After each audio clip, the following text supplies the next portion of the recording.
Ladies and gentlemen, good afternoon and welcome to our seminar on health economics and public policy research with Bayesian networks and BayesiaLab. So, let me first of all introduce myself. My name is Stefan Conradi. I'm the managing partner of Bayesian USA. And in a moment, I'll tell you a little bit more about our organization and our technology. But here's the overview of our program this afternoon. We'll start talking about, and before I proceed, does everybody hear me okay? Do I need to speak up? Just signal me if you can't hear me. All right. So we'll start off talking about motivation, what works in healthcare and public health. We will need to speak about the dimensions of reasoning, the fallacy of data-driven decisions. That's a huge topic. And then really justify as to why we would want to work with Bayesian networks, what's attractive about Bayesian networks in this context. And after that, we will go straight into applications. We will talk about different use cases, and they're quite diverse, and in a sense they're generic because they can apply to really many different contexts. So we're not going to solve any particular problems. Rather, I want to share templates for prototypical problems that we can address with Bayesian networks. I looked at my timing yesterday and I realized I was a bit overambitious with proposing 5 use cases. I was trying to time it a little bit and realized that for the last one we probably won't have enough time. However, I don't feel so bad about this one because we have a separate recording on that last topic on the economic evaluation of imaging technologies. And so I can reference that and give you the link to that so you can explore that particular topic on your own. So just to give you a sense of timing, we have a total of about 3 hours. So the first 90 minutes we will spend talking about motivation and so on, and then also talk or get into our first use case.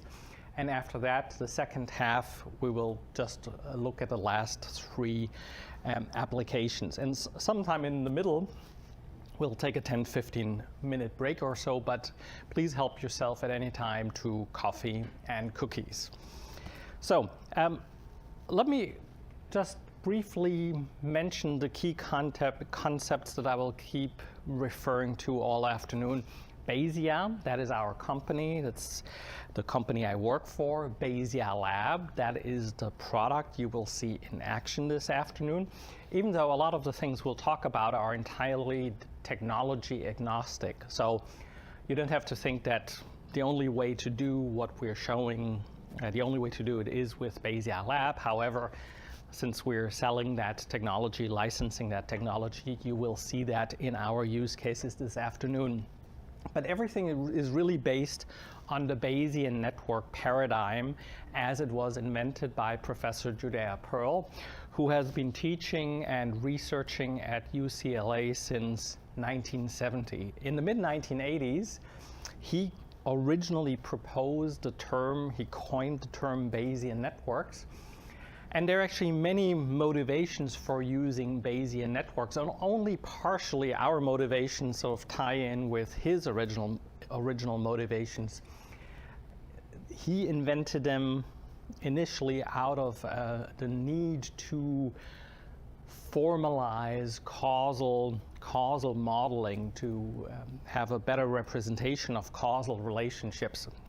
But since then, many use cases have been discovered, and you will see some of them this afternoon. A little bit about who we are. Bayesian, our company, was founded in 2001 by 2 professors in the field of artificial intelligence research, Dr. Lionel Jouff and Dr. Paul Monteanu. And they had originally developed this little utility for their own research purposes. They just thought coding is difficult and they wanted to make their life a little bit easier, so they developed their own tool. And as it turns out, a lot of other researchers were interested in that, and so they decided to make it commercially available. And since then, interest has grown in the technology. They started a company, and over the last almost 20 years, BayesiaLab has evolved into a fairly comprehensive software platform, including the main product, BayesiaLab, that you will see today, but then we have APIs, education packages, web simulators, and so on. In a way, it has evolved into an ecosystem of software packages. But we obviously won't have nearly enough time to cover everything. We will mostly talk about the core application, or rather, I'm not going to talk about it. You will see it in the context of our use cases. And then we'll also very briefly see our web simulator and what we call the Bayesian expert knowledge elicitation environment. Now, you may not have heard much about Bayesian networks and BayesiaLab, but by now, that technology, our technology, and also the Bayesian network framework has become mainstream in many fields. And here you see some of our clients who have been using both Bayesian networks and BayesiaLab over the years. You see companies like Procter & Gamble who use it for market research mostly. P&G happens to be our biggest customer, but then you have hotel companies, technology firms, NASA, the Army, the Navy, the Air Force now, petroleum companies, you name it. It's really a very, very broad application. And they do really pretty much everything from marketing science to military strategy to medical research. So, along with our growth, with the growth of our company, we're still fairly small, but we have 3 major offices, one in France, that's where our development team resides, that's where BayesiaLab is being developed. I am based out of our office in Nashville, Tennessee, and we also have a small office in Singapore.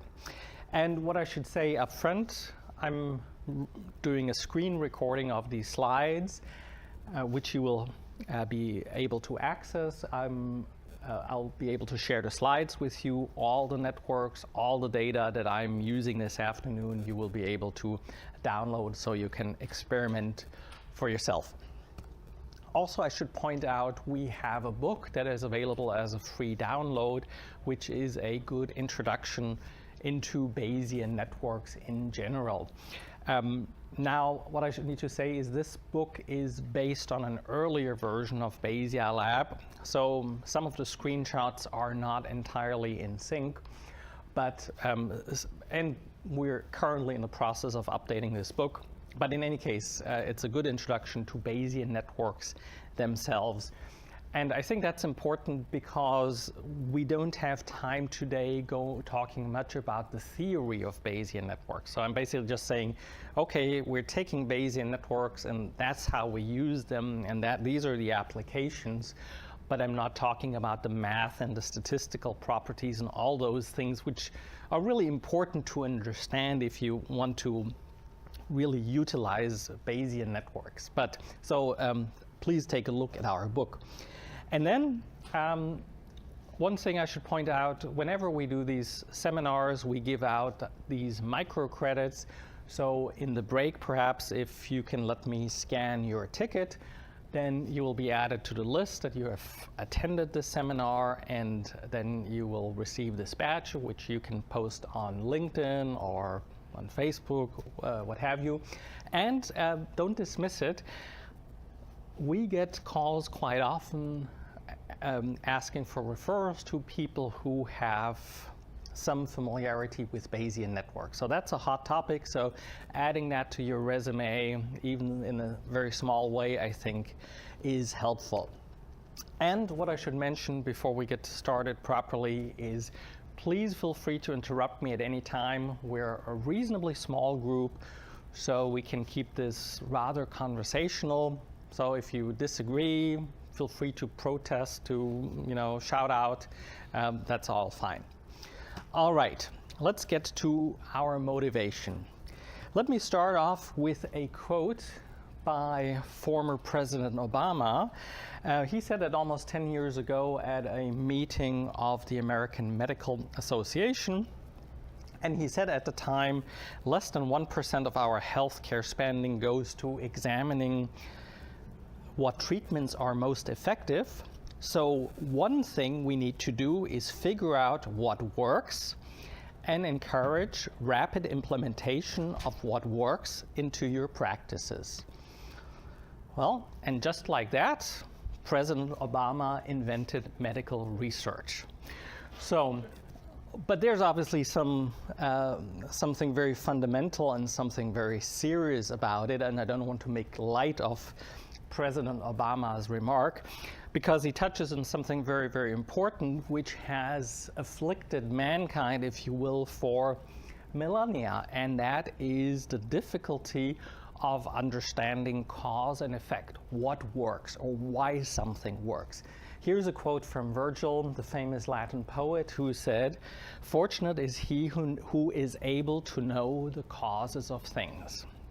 So, and that really will be a theme that recurs throughout my presentation this afternoon. That will affect us in many, many ways. So this is what we want to do. Our main objective, better reasoning for better research. And we want to employ Bayesian networks for that. So we can utilize this framework for better reasoning, for ultimately coming up with better policies, with better decisions in the healthcare domain in general. But as I'm talking about reasoning, I think I need to really define what that is specifically, or rather in what dimensions we should talk about reasoning. So let me propose the following. I want to create a map, or define a map of analytic modeling and reasoning, and introduce formal dimensions X, Y, and Z. So let me start here. And perhaps that's the most obvious place to start with reasoning, because logic for a very long time, really since Aristotle, has been very closely associated with reasoning. So that's the first thing we think about when we appeal to someone to think logically. That's very much almost a synonym with reasoning. But deductive logic is only of very, very limited use. Why? Because, and I'm quoting here again, classical logic has no explicit mechanism for representing the degree of certainty of premises in an argument, nor the degree of certainty in a conclusion given those premises. So logic is either true or false, but everything in between is kind of lost.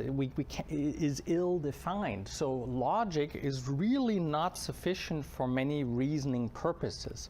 Rather, I think we need to look at logic, or go beyond logic, by looking at the strength of an argument. And an argument can be very, very strong, or it can be weak. You know, a strong argument would be about the connection between the switch in the wall and the light, which apparently we can't turn off, which is why the screen is kind of, or the picture is a little bit washed out. So there's a strong logical link, as opposed to seeing a cloud versus forecasting rain. That's a much, much weaker probabilistic link. So what we need to think about is really logic is at the outer edge, at the extreme limit of the spectrum of the strength of an argument. But everything else here is really, we really need to deal with probabilistically. And for that reason, I'm introducing this axis. I start with the z-axis here. On the left, probabilistic, all the way to the right is deterministic. So that's very important. But how do we deal with that? How do we compute? How do we calculate such probabilities? Well, it took almost like 2,000 years after Aristotle to figure out how to deal with probabilistic reasoning in a formal way. It took a Presbyterian minister to actually come up with a solution, Reverend Thomas Bayes, who was principally a minister in his parish, but he was also a hobby mathematician. And over the years, he's thought about this problem. He did a lot of thought experiments, and he came up with what is now known as Bayes' rule. And that is really the normative formula for updating beliefs, for updating probabilities, given evidence that we observe. And that is very, very important. Bayesian inference using Bayes' rule is important because it provides a normative and general purpose procedure for reasoning under uncertainty. So whenever you have to deal with uncertain pieces of evidence, with probabilities, with statements, with forecasts, if you wanted to combine them, the only mathematically correct way to do it is using Bayes' rule. I mean, you may remember not too long ago, as we all were sucked into this debate about Dr. Ford and Judge Kavanaugh, and he said, she said, and bits and pieces of evidence emerging or the lack thereof, and where we say we believe her, we believe him. So there you have all probabilities. And how to correctly assemble that, we would have to use Bayes' rule. And actually, if you go through this exercise, the result it becomes very, very clear, but I don't want to go into that.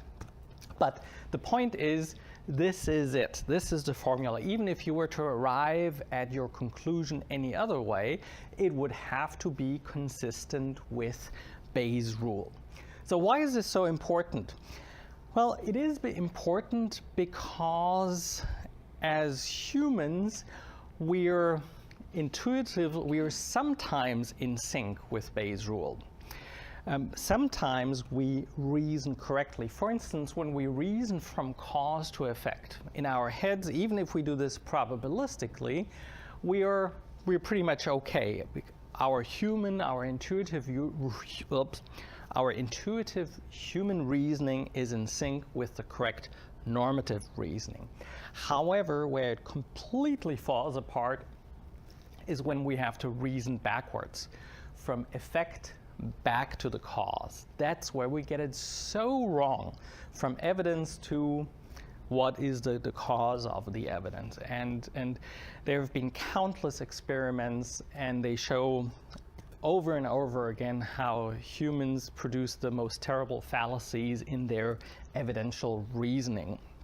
And really the scary part is the area where we would need it most in courts of law, when we're trying to determine the guilt of alleged criminals, that type of reasoning is entirely unused. So for over 250 years, we have known what is the correct math for calculating, for dealing with probabilities, and yet it is not used in those most critical situations where we're dealing with guilt or innocence of people. So I would have thought, okay, well, it's perhaps the nature of law that is not geared towards math, and therefore perhaps this has not been embraced. But we came across another field, and that is the intelligence community, because we thought surely the intelligence community that deals with uncertain bits and pieces of evidence from satellite images, informants, spies, everybody's trying to lie to everybody else, where you're just really dealing with messed up pieces of information, that they would certainly use it. And as it turns out, they don't. There was one well-known memo in 1972 that proposed the use of Bayes' rule, but basically was never implemented. A few researchers picked it up over the years and just said, you know what? It's counterintuitive. People will not use it because Bayes' rule is not in sync with what their gut tells them. So therefore we understand you're not using it. It's like rejecting a spreadsheet because you don't like the outcome of what the bottom line is. It's really scary. So we actually right now, a colleague of mine is in Washington, D.C. right now, teaching a class on this particular topic to the Defense Intelligence Agency. They want to embrace this topic now. Anyway, so our first dimension is probabilistic versus deterministic, and as I said, Bayes' rule applies across almost the entire spectrum, except at this tiny little point. That's where we need logic. And the nice thing about Bayes' rule is it includes this borderline case. So we never have to switch gear. We can just use Bayes' rule as a universal reasoning formula. So let's move on to the next dimension. And I started thinking about this dimension a few years ago when I came across this article by Galit Shmueli. She's an Israeli researcher who now teaches in Taiwan, very nice lady. And she wrote this back in 2010, an article about to explain or to predict, in which she pointed out how many researchers really conflate the purpose of their models. They may want to explain a problem domain, yet they build a predictive model, or they want to merely predict and they end up building a causal model, an explanatory model.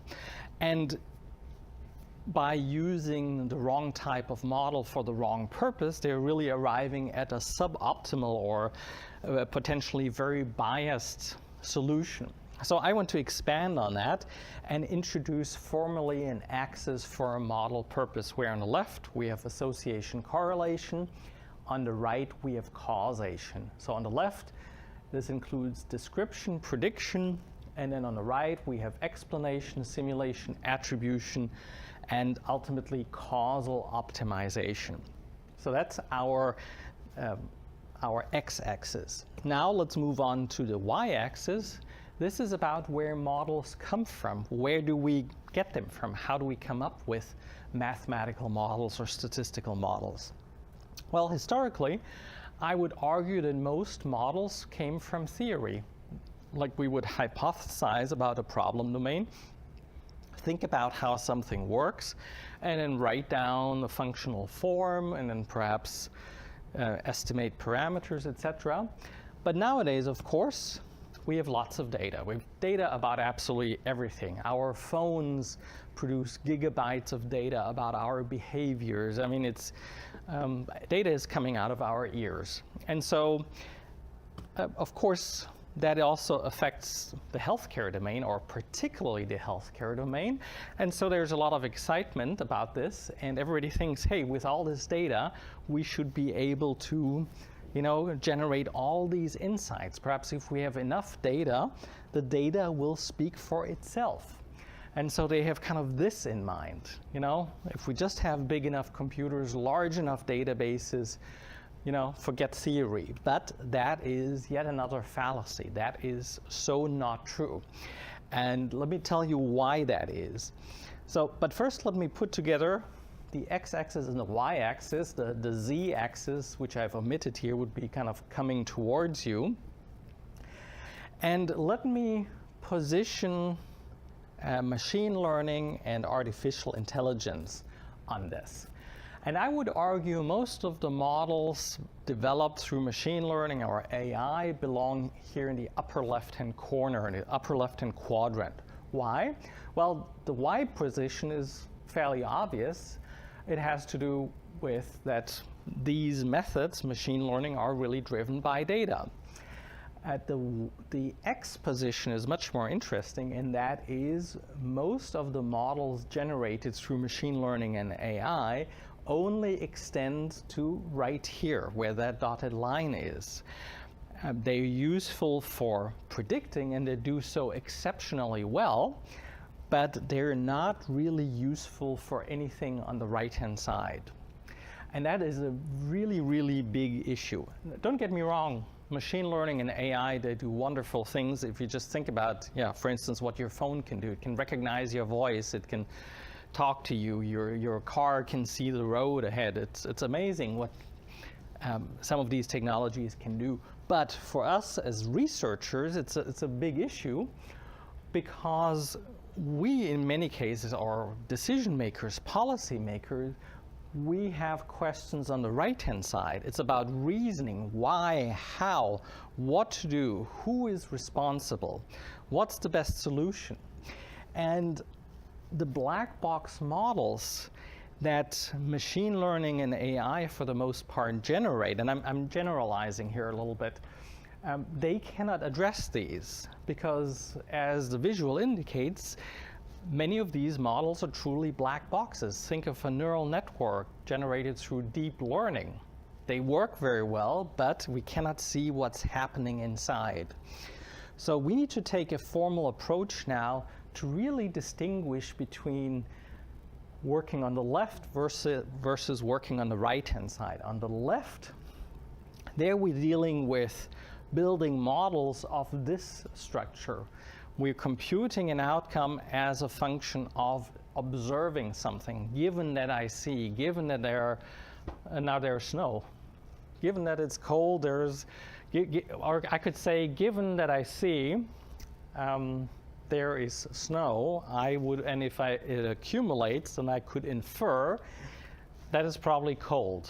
Yeah? So given that I see, which is totally different than given that I do, where I choose a certain activity, or where I do something, where I choose the value of X as I do X, like I take a big snow gun and put it on the top of the building and I blow it out, that doesn't affect the temperature of the environment.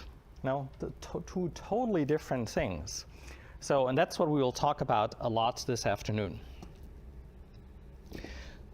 So, and that's why I keep coming back to this, the fallacy of data-driven decisions. It's such a popular term. I hear it all the time from so many people, and I'm always tempted to hit them over the head when they say that, because that's really an oxymoron. Data-driven is like, for the most part, observation-driven, and decision is, in most cases, an intervention where I do something to the world, where I engage with the world. And those two things on their own do not go together. So what do we do here? Well, there is a way to overcome this, to deal with this, because machine learning and AI are useful. Don't get me wrong, we can do practical things with them, but what we should attempt to do is really bring those two sides together. So how can we do that? It really works through domain knowledge, where we take our knowledge about a problem domain and bring it together with machine learning. So how do we do that? Well, it seems like there's a bit of a mismatch, because machine learning, we think of big computers and algorithms, whereas domain knowledge is something perhaps very qualitative that we have in our heads. But there's a way to bring this together, and you guessed it, that's Bayesian networks. Yeah? They can cover this entire spectrum. So we can, on the one hand, machine learn a Bayesian network from data without any domain knowledge, but we can contribute our own domain knowledge into it. So basically it can be generated with both sources, or either one of them. And with that, we can build a model that can cover this entire spectrum all the way through causal simulation, causal optimization, etc. So, and now this is why they are called Bayesian networks. They extend into the probabilistic space as well, because they can deal with uncertain evidence. So I can enter in a Bayesian network, I can deal with, I think it will rain, or I have a 70% confidence that it will rain in the next hour. I can directly work with that. As I had mentioned earlier, Bayesian networks were invented by Professor Judea Pearl, who is, by the way, still teaching at UCLA. He's still very, very active. But only in the last decade or so have Bayesian networks become mainstream. For the longest time, Bayesian networks remained in the field of computer science. And so even if you go back 20 years or so, you'll find like Microsoft Word had components that were driven by Bayesian networks, but they were not accessible or directly visible to us. Nowadays, and that's very much what we're promoting, we think Bayesian networks are such a fantastic framework, we should use them in a very, very explicit way for research and reasoning. They've, in fact, many attractive properties that make them useful as a research framework. For instance, and here I'm now just going through this list without really explaining it further. This would really take another hour or so to really point out why that is. I'll just say, please take that as a given and take a look at our book. But let me go through this list. So the first thing is we can compactly represent the joint probability distribution. What does that mean? We can have high-dimensional problem domains, perhaps domains with hundreds or thousands of variables, and a Bayesian network can represent that in a very compact way. Problem domains that would otherwise not be tractable. In a Bayesian network, we don't have to distinguish between dependent and independent variables, so we can just represent a problem and don't have to say this is X, this is Y. We can just say, here, let's write down, let's encode all the issues of our problem domain. Bayesian inference, we can reason probabilistically. I can have multiple pieces of uncertain evidence, but that may actually produce a very, very firm result. Inference goes in all directions, so I can reason from cause to effect, from effect to cause. If here, for instance, this is a very simple network related to lung diseases, risk factors, and symptoms. Ray knows a lot about that, about smoking and all the bad things it does to you. But here we could observe, for instance, given that somebody is a smoker, what's the probability of someone having shortness of breath? Or we could reason the other way around, given that somebody has shortness of breath and X-ray abnormalities in the chest X-ray, what's the probability that he or she is a smoker, and what's the probability distribution for the age, and so on. So we can reason backwards and forwards, makes it very, very practical. So what we've done here, our company, we've taken this mathematical formalism and really translated this into a research software or a research workflow. So we can either start with knowledge modeling, starting just with domain knowledge that we can encode, or we can machine learn, we can discover knowledge from data. And once we have the Bayesian network, then we can analyze, simulate, try out intervention, manage risks, and so on. And we're going to use BayesiaLab 8 for this purpose today. BayesiaLab 8 was just released 2 weeks ago at our annual conference in Chicago. And for that reason, I need to warn you, it's still sort of in the very last beta stage. So when I'm using this, I'm just warning you there could be one or the other glitch. But I thought the benefit of showing you the new user interface outweighs the risk of running into a little bug or so. So anyway, we use this technology to encode our knowledge, to machine learn networks, to edit them, to perform inference, and so on. So, and what we're going to use for our journey this afternoon, we're going to go back to this map and kind of travel through this map in a very specific way. Here are our 4 examples. So we will start in the upper left-hand corner and do 2 somewhat similar examples, and then we will proceed to the third example. Hey, good to see you. And where we go into the causal space, and then finally we go into an area where we use both our domain knowledge as well as machine learned knowledge. So that's what we're going to do this afternoon. And all these examples are ultimately about reasoning about what the optimal decision is. In some cases, it's maybe it's about a decision just for an individual, what would be the right decision about this particular patient, or in other cases, it would be, well, what's the best policy for dealing with, disease management in sub-Saharan Africa. So, and what I must say up front, I'm not a doctor. All the examples that I'm showing here, they're more or less, well, they're not fictitious entirely, but the data you see is made up, and nothing of what you see is like any true research inside. This is just all about, it's just all about methodology and how to use Bayesian networks. And I'm glad you did pick the sheet. We have a couple of fact sheets about Bayesian networks in BayesiaLab up here. So on your during a coffee break or on your way out, you may want to grab one of those. So, any questions so far? No questions? Okay. Let's get to our first example, diagnostic decision support. So we'll start here in the upper left-hand corner. And allow me to give you a little bit of a background here. We're now going to talk about coronary artery disease. I presume everybody has heard of that, of that particular problem, very, very common issue.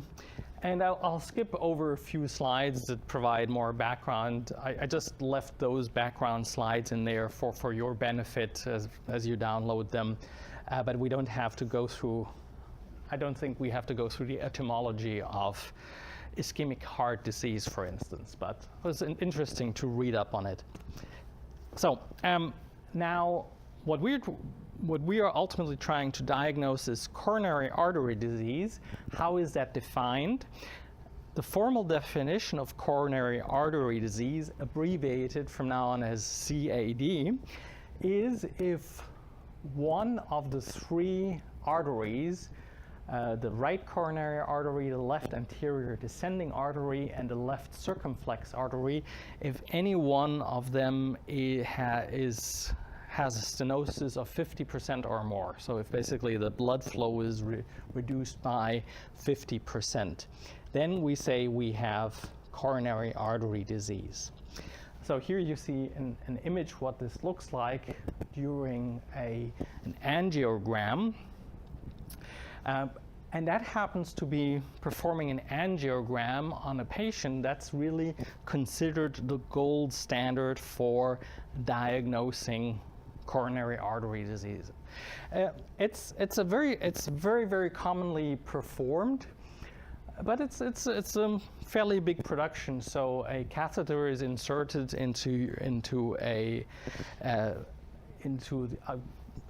usually in your groin area, pushed up into your aorta, and then basically that is pushed until it reaches your heart. Then a contrast agent is injected, and then during a live X-ray, the doctor can observe how your heart is really pumping and how blood is flowing through your heart. So that works very well. It's the gold standard. The problem is it's quite expensive. Anywhere from like several thousands to tens of thousands of dollars that this procedure can cost. So for a long time, there have been efforts to figure out how to make this more economical, or to perhaps replace the angiography with something else. A lot of research has been done by computer scientists and medical researchers how to predict coronary artery disease without the angiogram. And good work has been done, but that's not what we want to do today. So we don't want to predict yes or no, is coronary artery disease present. Rather, what we want to do is we want to develop a decision support tool that helps us determine at what point do we need the expensive angiography. At what point is it worthwhile escalating to an expensive procedure. And that's a lot of what Bayesian networks are used for, to really figure out, what's the next best thing to collect in terms of information, in terms of evidence. What do we need to know? What do we need to look at? Given what we've seen so far, what's the next thing we should obtain as information? So the way we're going to do this is we're taking a data set of actual patients. Now this is real data for once. This is from a cardiovascular imaging department in Tehran, in Iran.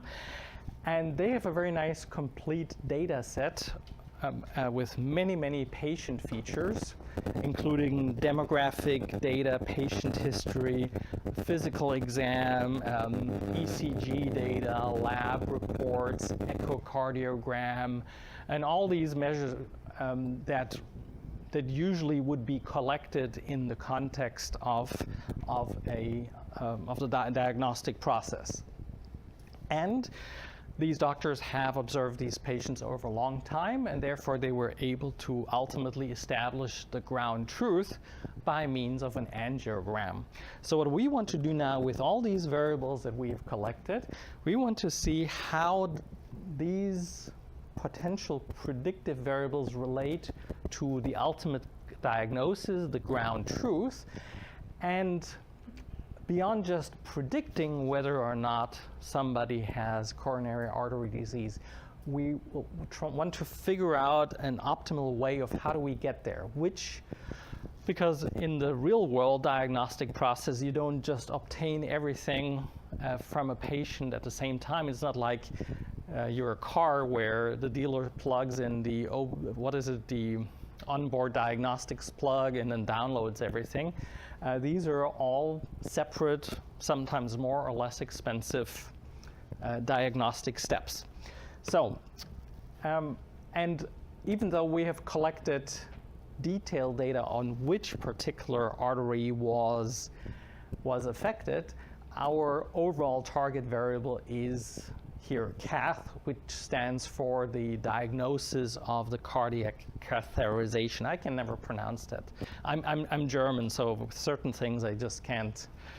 I stumble across all the time. So I'll just call it an angiogram. That's easier to pronounce. So how do we go about this? Well, somebody might say, hey, let's just look at the correlation between these variables and the diagnosis. We can totally do that. I mean, we could do a correlation matrix, or here in a nice circular arrangements, we can look how each of these relates to the target node.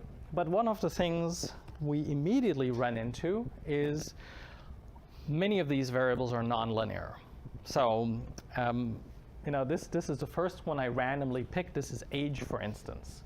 So variable means here on the x-axis we have age, and then on the y-axis we have the probability of coronary artery disease. So that's even the very first variable is nonlinear.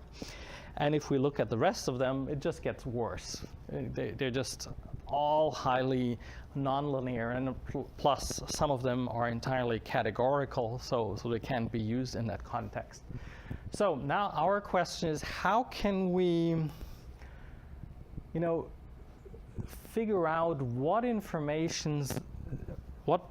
amount of information these variables provide with regard to our target node?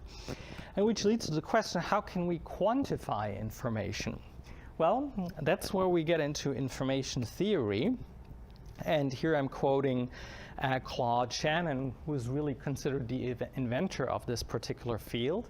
He said, information is the resolution of uncertainty, which leads us to the next question. So what is uncertainty? How do we define uncertainty?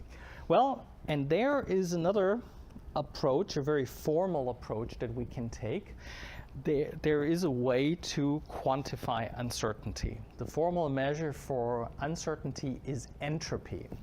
And perhaps let's start with the left panel here. I should have animated this so it doesn't all show up at the same time. Let's start on the left. There we see the distribution of patients with a normal diagnosis and with coronary artery disease as the diagnosis. Our patient set was roughly a 70-30 split. Now we can compute the entropy of that particular distribution. There's a formula for that. The famous, I think it's known as the Shannon formula for entropy. But for our purposes, that's not really important how that is computed. It's ultimately a very simple calculation. But what is the interpretation? How should we interpret this number of 0.867? What does that mean for entropy? Well, yes, Tassos. Apologies. Is this the real data set that you got? This is the training data set per se? This is the real data set, yes. Yeah. Can we say that the data set is biased already? Well, in this case, it's not necessarily biased. It's just that that's the population of this hospital. They have this distribution. So in that sense, it's not biased. It's not an even distribution, not 50-50, but very few things other than the male-female split is 50-50. Whatever measure you look at, it may not be perfectly balanced in that sense. But for our purposes, that doesn't matter. You need another data set to make sure you train your model properly and it learns from the data. Yes, but for our purposes, for learning a Bayesian network, we don't have to worry about that. We learn from what is the real distribution. You know, what is the distribution that is in our population, whatever that is. You know? So, but what does it mean? How should we interpret this 0.86? Well, it makes sense if we look at it in the context. What would be the maximum entropy? The maximum entropy in this case would be 1. That would be the case when we have a perfect balance, 50-50 split, the equivalent of a coin toss, where we really don't know what is coming up heads or tails. Whereas in this case, the distribution we have for our patients, there we have a 70-30 split.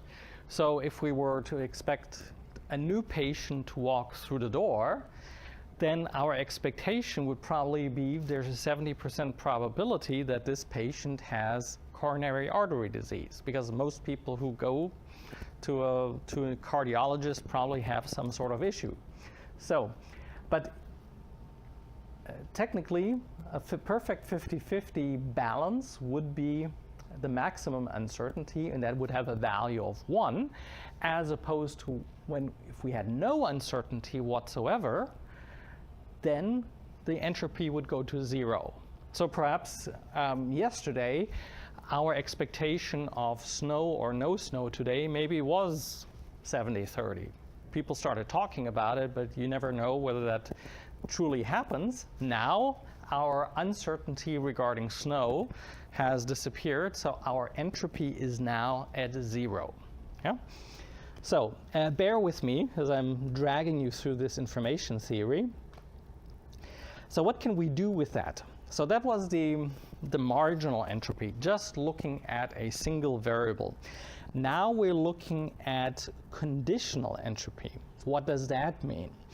Well, it looks at what two variables have in common. Now here we have a second variable. That is another difficult word to pronounce, the erythrocyte sedimentation.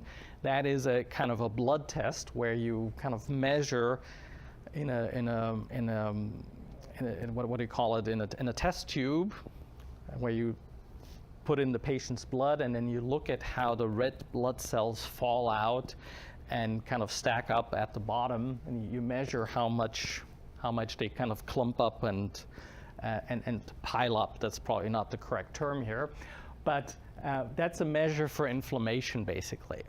And so in this particular context, it can be useful because usually when you have heart disease, then you have like inflamed tissues, which would lead to this erythrocyte sedimentation or a higher value perhaps. So we can measure this variable, observe this variable, and here on the right you see the distribution. And what we're now going to do is we're going to step by step look at patients with these different levels of ESR and look at what their distribution is for coronary artery disease. So here on the left, for instance, you see we have selected just those patients with an ESR rate of under 18. Now they have a split of 66 to 33% in terms of coronary artery disease versus no coronary artery disease. And we can compute the corresponding entropy value. And now we're looking at the next level of ESR, and the next level, and the next level, and the next level. And at each level, we have a different entropy. So here, it is pretty almost the highest, whereas here, it is the lowest. And now we can take the weighted average of all these, and that gives us this measure of conditional entropy. So why do we need this? Why is this interesting? Well, we can now use this. This becomes a very useful measure because we can take the marginal entropy, subtract the conditional entropy that we just computed, and that gives us a measure known as mutual information. And that is hugely important because that we can use as a measure that tells us what amount of information two variables such as cath and ESR have in common. And that is a measure that we will utilize a lot. This is a great measure because it applies to numerical. We can use it with numerical variables, with categorical variables. It's very, very universal. We don't need to make any assumptions about distributions or linearity. It always applies. We can always compute it. Very, very powerful. Yes? Is it possible to have a negative mutual information? No. Always has to be positive. The lowest is 0. And yeah, so important point you're making here. There is no sign with mutual information, which correlation obviously has. So sometimes we do want to look at correlation because it gives us the sign of the relationship. Mutual information on its own will not give you that. Yes, please. So ESR looks like continuous variable. So how this breaks up schema? I mean, do you just Yes. split it into 4, Yes. 5, and if you change those splits, how it will affect mutual information? Yes, yes. Very, very important point, and I will show you how this works in practice, because as we import data for use with a Bayesian network, we have to discretize all continuous data, which may sound like a challenge or kind of an issue we need to address. And we've developed a number of algorithms that help you find the optimal binning for the particular context. Now, in some cases, they may be, natural bins, 0 degrees Celsius, 100 degrees Celsius. They kind of have a physical meaning, and so we can perhaps use those as bins as we bin water temperature. But in other cases, we may not have that, and therefore, we can, you will see how BayesiaLab is looking for what the optimal binning is to represent the distributions. Yes?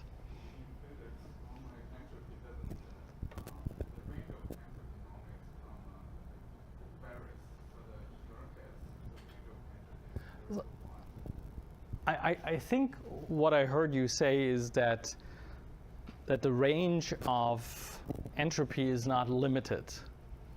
Yeah, it's correct. So the lower end is 0. That's the lowest possible value. But how high the upper limit is entirely dependent on the number of states you have in your distribution. In our case, we just had coronary artery disease versus no coronary artery disease. For that reason, the binary distribution, the maximum value of the entropy is 1. But if we had 10 states, low, mid-grade, high inflammation or whatever it is, then the highest possible number of the entropy would go up as per Shannon's formula. So what this implies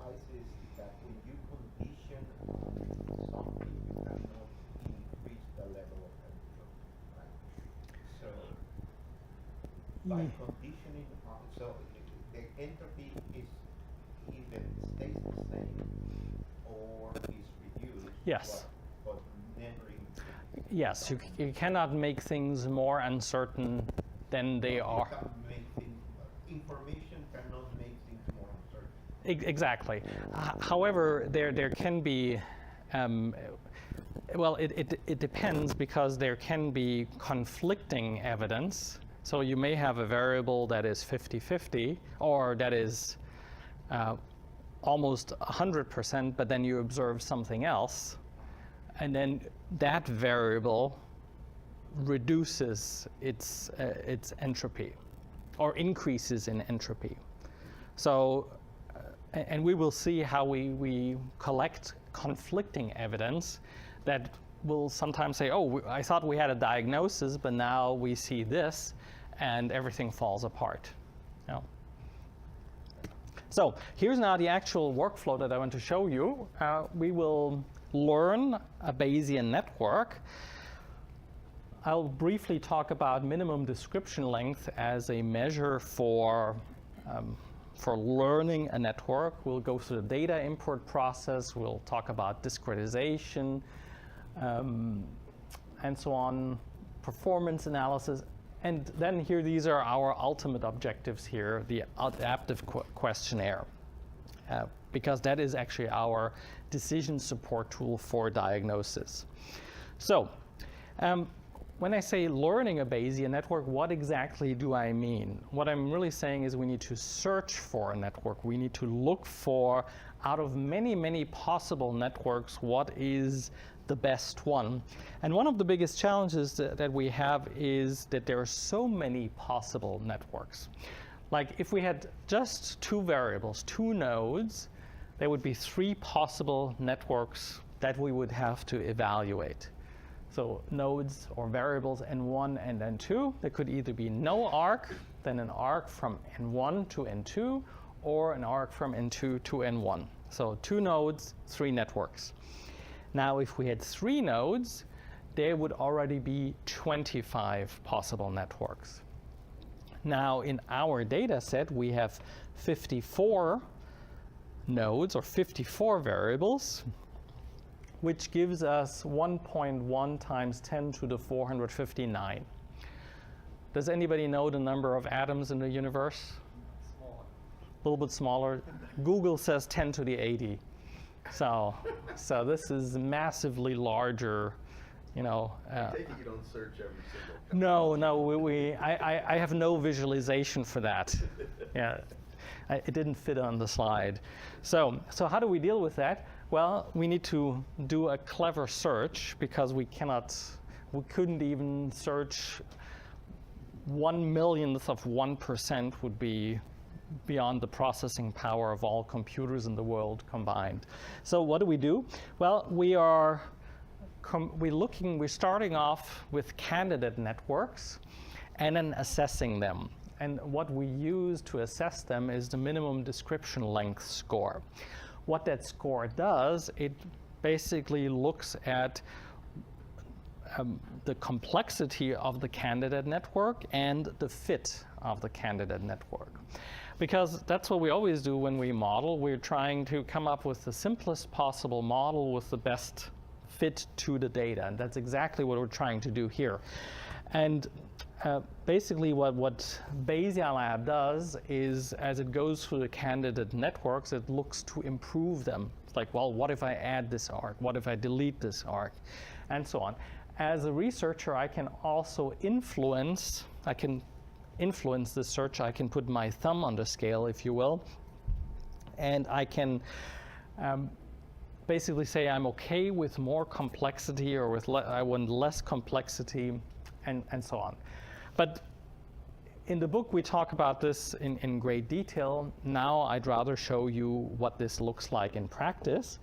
And so I will now leave PowerPoint for a few minutes and look at BayesiaLab. So here I've just opened the BayesiaLab screen, and I am opening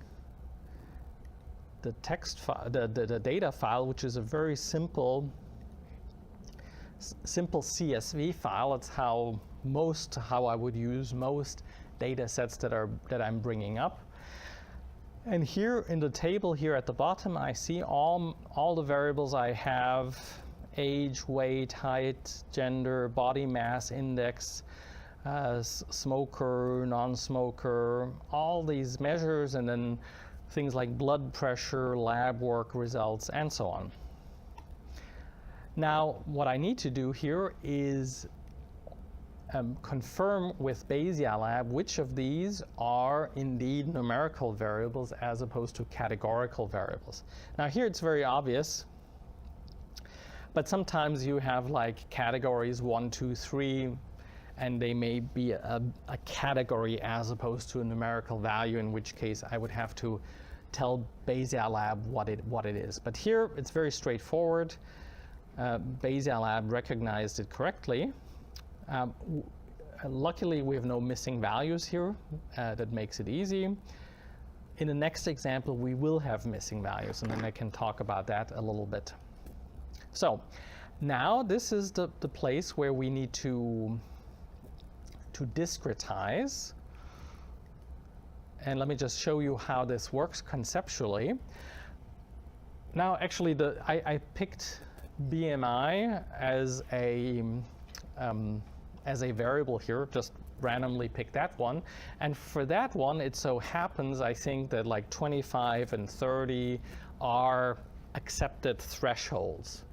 So I could now use those and like manually define them. So I can do this one, set this to 25, and then set the next one to 30.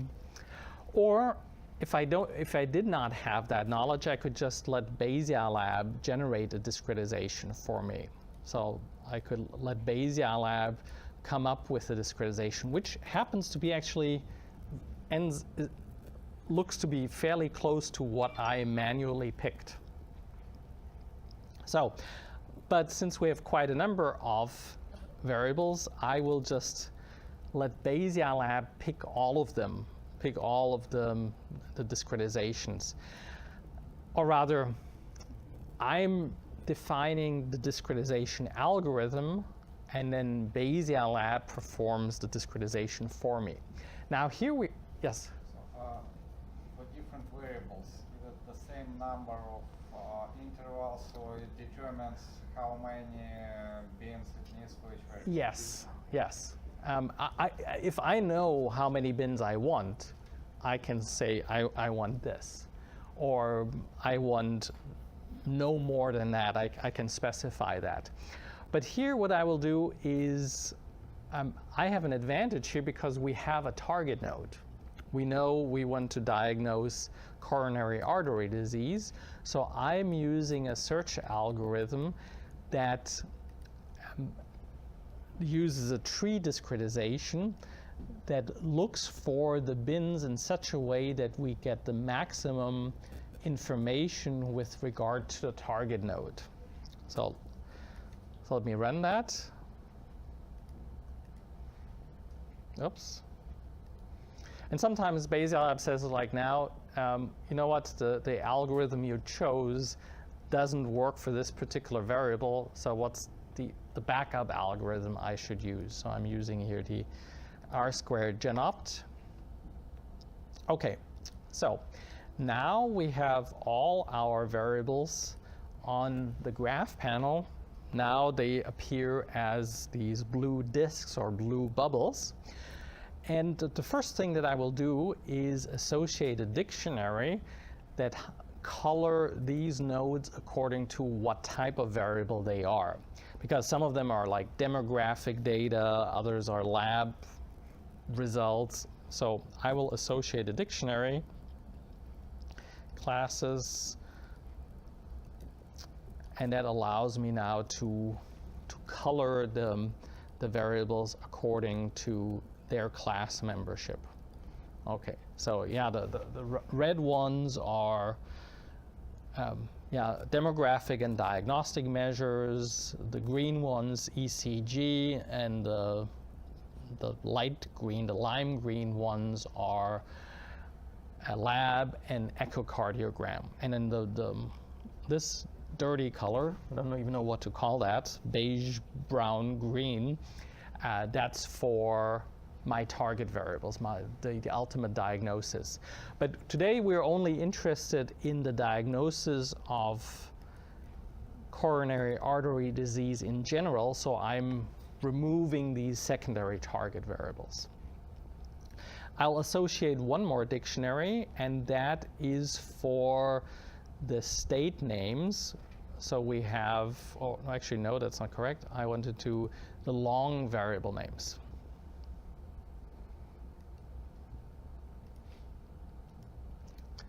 Oops, hold on, that was not what I wanted to do.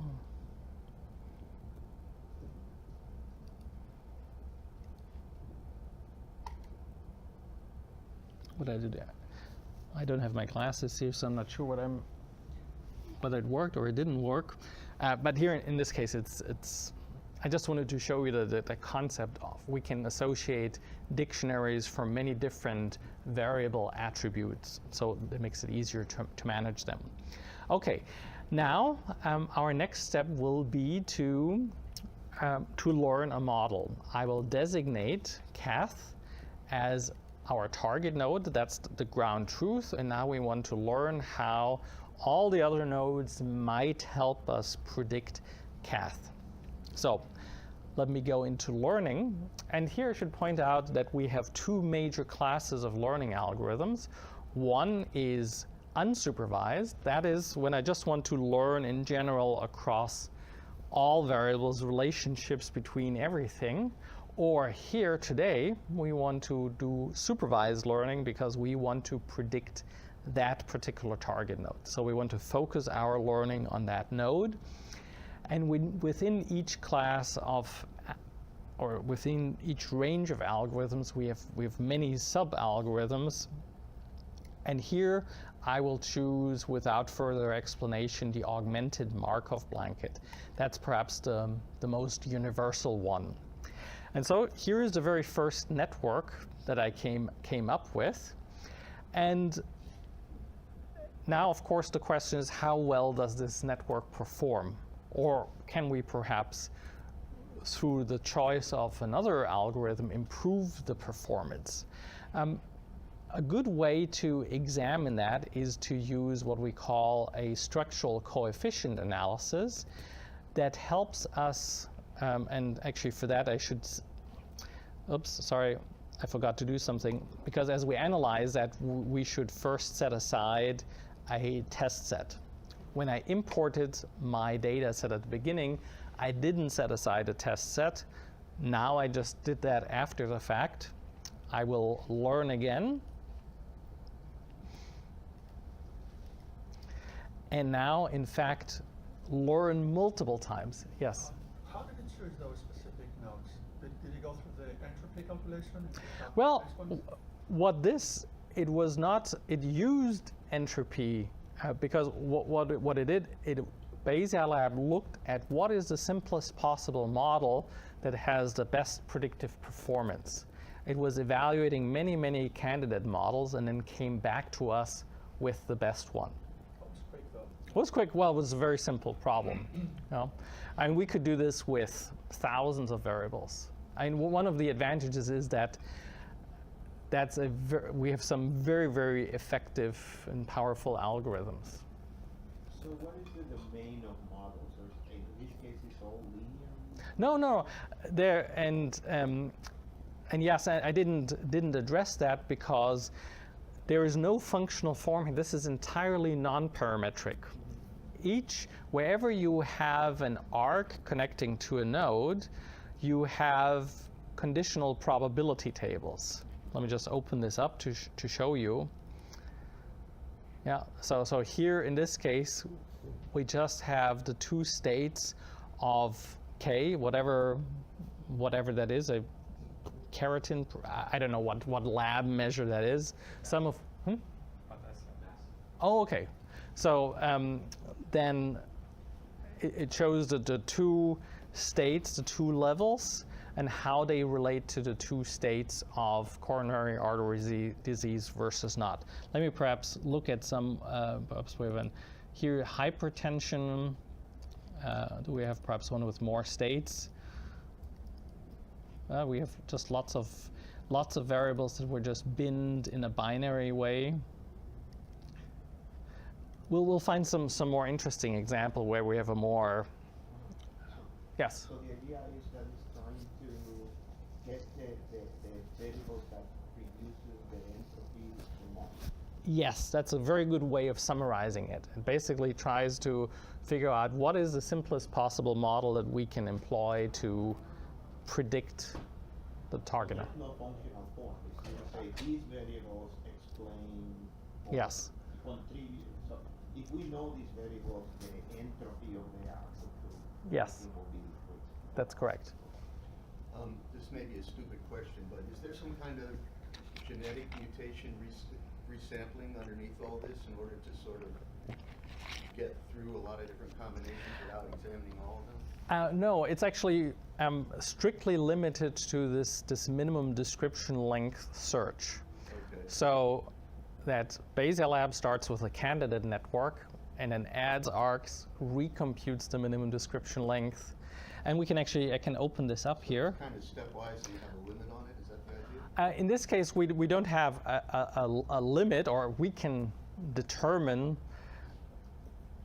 It basically it stops when the score can no longer be improved. So as I'm scrolling down here, and here, for instance, I don't see the full computation, but I can see the final score that BayesiaLab arrived at.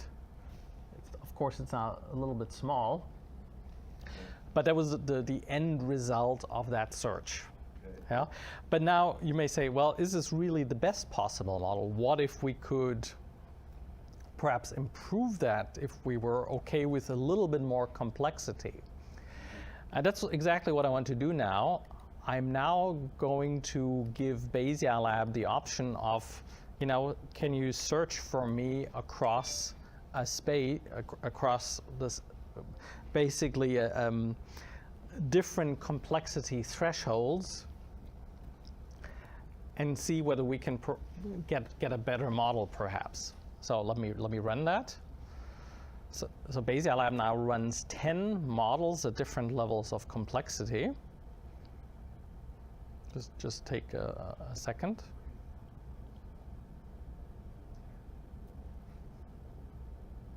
Come on.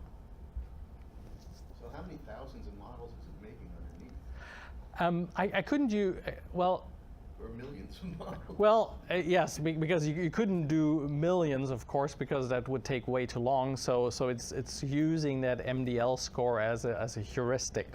Okay. Yeah, and depending on what search algorithms we use, it's also more or less exhaustive. So we can influence that search, and usually you start with a simpler algorithm, and then if that learning is quick, you may escalate to a more complex algorithm and then see whether you can get to a better result with a more exhaustive search, and so on. Yeah. I also can imagine that probably there are some local minimum and maximum. Absolutely, yes. How you handle. Yes, so there are a number of things we do. One is through cross-validation, that we look at different subsamples of the original data.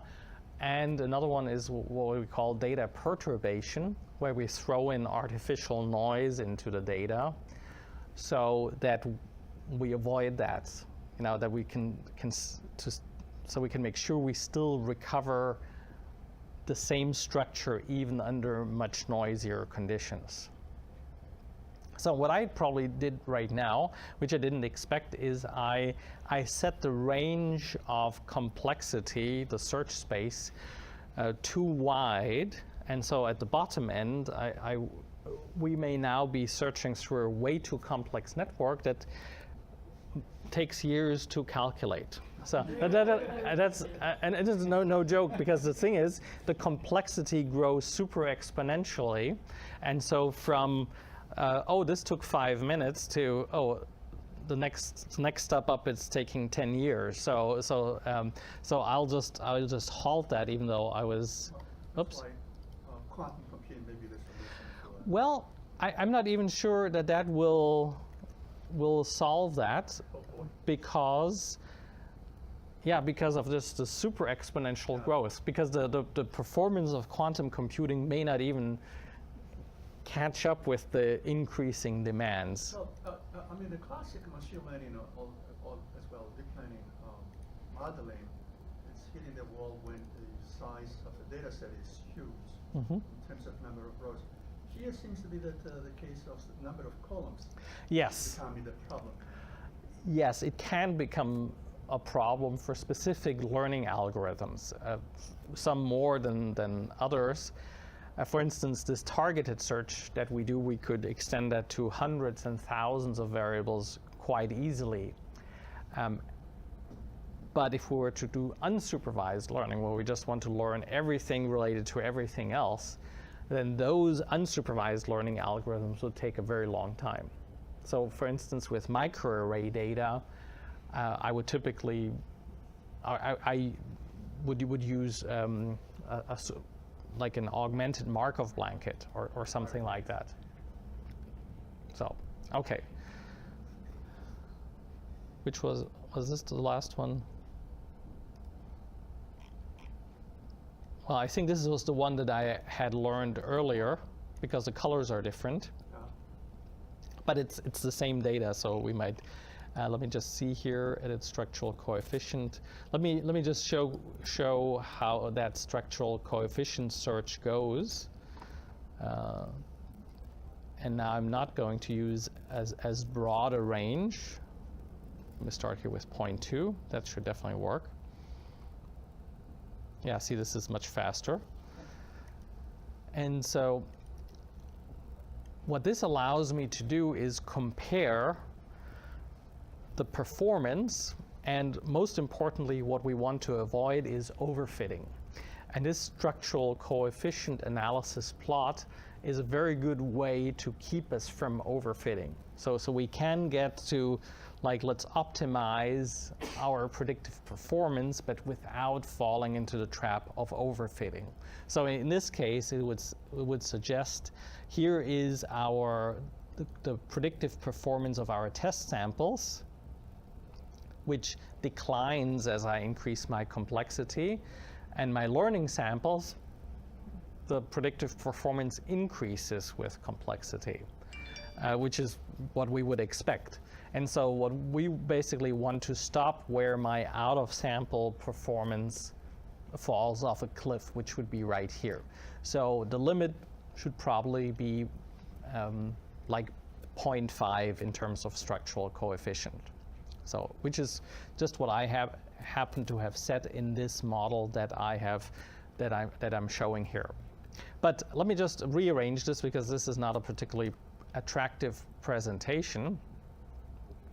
Let me highlight these here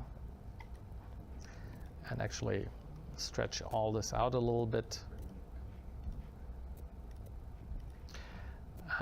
And let me remove these. We don't need these here.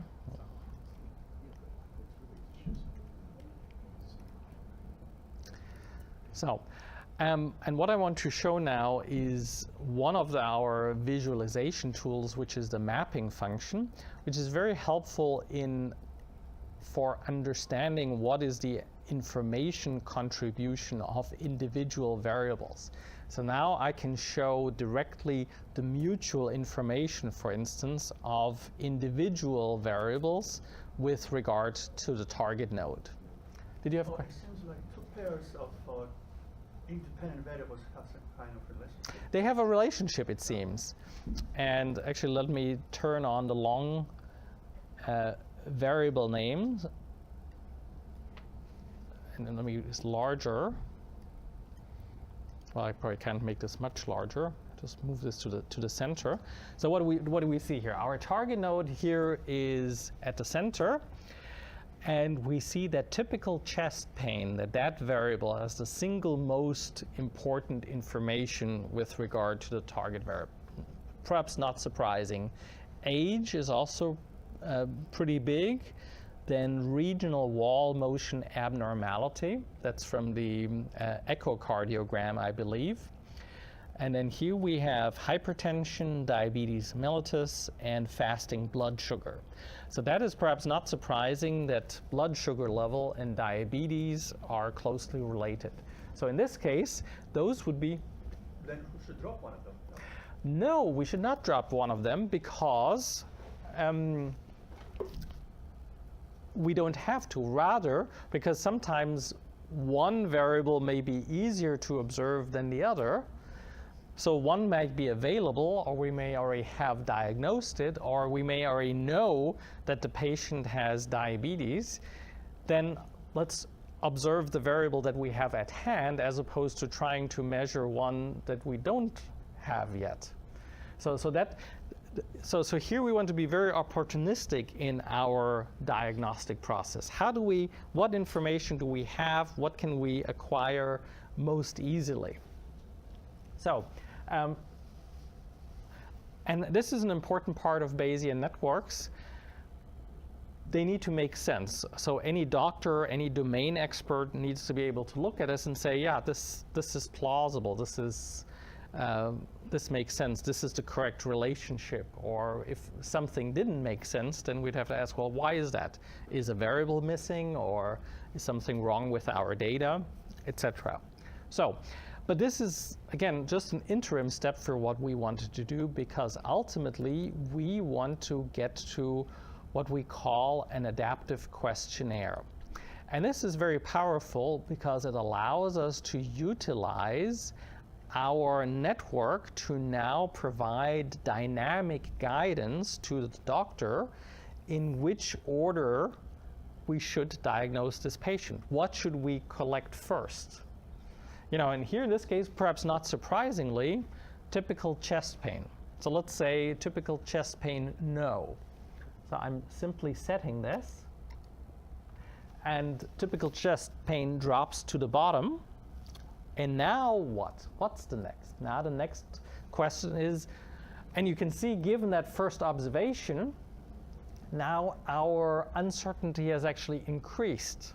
Because most people who come to our cardiology department have coronary artery disease. But given that first observation that this patient does not have chest pain, now it's more probable that he is normal, that he doesn't have the disease.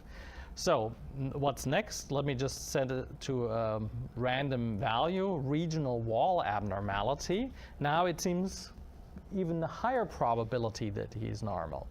The evidence is set, drops to the bottom, and the remaining order of variables is recomputed. So given what I've just observed, now what? Now what's the next best piece of information? Here, next one is age. Now let me set that to over 58.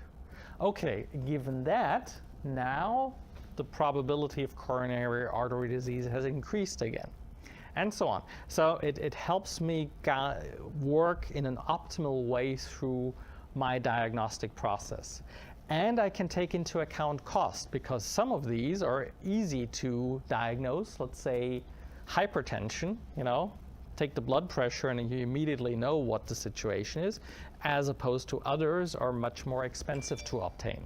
And so we want to use that. Now, we can do this inside BayesiaLab, or we can directly publish this to the web. So if I, as a researcher, develop a kind of a diagnostic method, I can then publish this to the web through our web simulator server, so anybody else can utilize that. So even without access to the technology I have available here, or I can produce what we call and here's just a screenshot, an interpretation tree, and now only a small fraction of this large tree fits onto the screen here, that computes basically a static version of this adaptive questionnaire. So I can print it out on a big sheet of paper, put it on the wall and have that as my sort of my ideal order of for diagnosis. Or here, this is now a very, very simple web interface, but we can publish this directly out of BayesiaLab. So I can finalize my model, test it, validate it, and then push it out to the web, and then either protect it so just my user group has access to it, or I can publish it to the world for anybody to use. So you can go on our website, simulator.bayesialab.com, and then you'll find many demo models that researchers have contributed about many, many different domains. All right, time to continue. And we are actually going to stay with a somewhat similar topic, even though our type of decision is now going to be slightly different. This is about trauma activation policy. So let me just fast forward here. So here is the kind of the background, and I always want to have a story that goes with the network so we know why we're learning it and what our research objective is. So the background here is that if you have an accident, research has shown that if you're seriously injured, you have a higher survival probability or a lower risk of death if you're taken to a level 1 trauma center as opposed to like any old hospital. So for that reason, the CDC has developed guidelines to perform field triage with patients with accident victims in order to determine where should they be sent. Should they be sent to a trauma center, or could they just be taken to a regular hospital that is not a level 1 trauma center?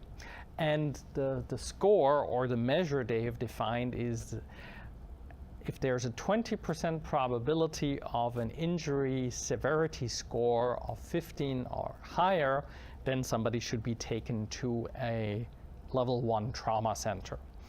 Now, the challenge is that taking people to a level 1 trauma center and activate a formal trauma protocol is very, very expensive, because then you bring in, special equipment and use up different resources than you would perhaps use when taken to a regular hospital, to a regular emergency room. But on the other hand, if somebody has undiscovered serious injuries and is not sent to a level 1 trauma center, then there is obviously a risk of this person not being able to be treated properly. So under triage is an issue, that serious injuries are not recognized early enough by the first responders. And then on the other hand, the issue is if somebody sets the threshold too low, then people are sent to the level 1 trauma center at huge cost, and it wasn't really necessary. So here now the question is, how can we deal with it? How can we optimize that potentially? So this is the current process. And let's focus, for instance, on car accidents. So an accident happens. Somebody calls 911. The dispatcher gets the details. The dispatcher dispatches the first responders. They get to the scene of the accident, and they perform field triage. So they, at that point, when they see the patient, they determine where the patient should go. They make the call trauma center versus non-trauma center. And these are the guidelines they use. They look at vital signals. They look at how the patient, the victim, is injured, how the injury came about. Was it a high-speed crash or a fire, and any other special considerations regarding that patient. Now the interesting thing is, or now where I'm going with this, is certain, like the vital signs, really only a first responder can establish. But some of the other ones, like the speed of a crash, or that the car rolled over, or that perhaps the car's owner is elderly, that perhaps the car could transmit, or your phone could transmit, or your Fitbit could transmit information that says something about how this happened and so on. So now the idea is, could there be an approach where a car, through automatic collision notification, provides information that would allow the dispatcher to perform the triage earlier and perhaps say, well, this guy for sure needs to go to a trauma center, or this is probably just like some minor superficial scratch or laceration. So either the dispatcher makes that call, or perhaps the car or your Fitbit or your phone can self-triage and say, okay, this is so bad, what happened? This requires an immediate escalation of the trauma resources. So how do we go about this? How could we figure out is this a viable path? Could we improve the process and reduce the overuse of resources, and then on the other hand, improve the chances of appropriate treatment for an accident victim? So how do we go about this? So the question is, could crash data, either transmitted from the car or the phone, improve triage, correct triage performance? So what we want to do now is develop a predictive model from actual crash data and evaluate its predictive performance. Now, the federal government for many, many years has collected crash data especially for serious accidents, about all aspects, the speed of collision, the type of injuries. It's a huge, huge database with hundreds of variables, very comprehensive, very exhaustive, very great for research. But we're, for our purposes here today, are just looking at a subset of crashes, just vehicle-to-vehicle collisions. So just to keep it simple. And this is the small subset of variables we're taking into account, like month of the accident, day of the week, time of the day, manner of collision, what was the shape of the road, the number of lanes, lighting conditions, road surface, weight of the vehicle, airbag deployment, whether the passenger was ejected, rollover, what was the speed limit, and so on. All these things we have collected and want to see whether these attributes, these characteristics can inform us about the injury severity. So this is our approach. It's somewhat parallel, so I'll skip some of the steps and go through them a little bit more rapidly. And but in this case, it's not just about reducing or taking an approach for the individual, but rather our objective now is to establish a policy. What should be the best rule? What should be the best threshold that a first responder or dispatcher should set, at which point somebody should be sent here or there? So let me leave PowerPoint again and now open this data set.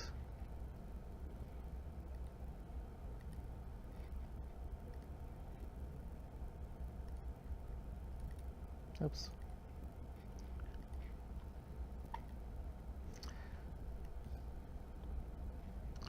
So now here in this case, the first variable is a weight variable that was computed from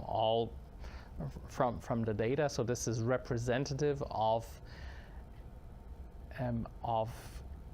accidents that happen throughout the country. So all of these variables, these will be categorical, discrete. All the remaining variables will be numerical. So here, like weight of the vehicle, height of the passenger, age of the passenger, all these things are encoded here. This one is perhaps an interesting one. That's the Glasgow Coma Scale, which reflects how alert or basically the how should I describe it, the level of alertness, and hopefully everybody in this room is at level 15 right now, and nobody is below that. But yes, so 15 means you can respond to questions, you're coherent, you can interact, you're fully aware, as opposed to 0, which is when you're in a deep coma and respond to absolutely nothing. So that's just one of the measures collected here. Okay, let's bring in this data. Now here we have some missing values. And given that we're running slightly behind schedule, I'm not going to talk about how BayesiaLab deals with missing values. We have devoted an entire chapter in the book to this particular topic. BayesiaLab offers some very clever ways of estimating and continuously imputing missing values, which makes the life of the researcher much easier. So, okay, so now we need to discretize, and here in this case I will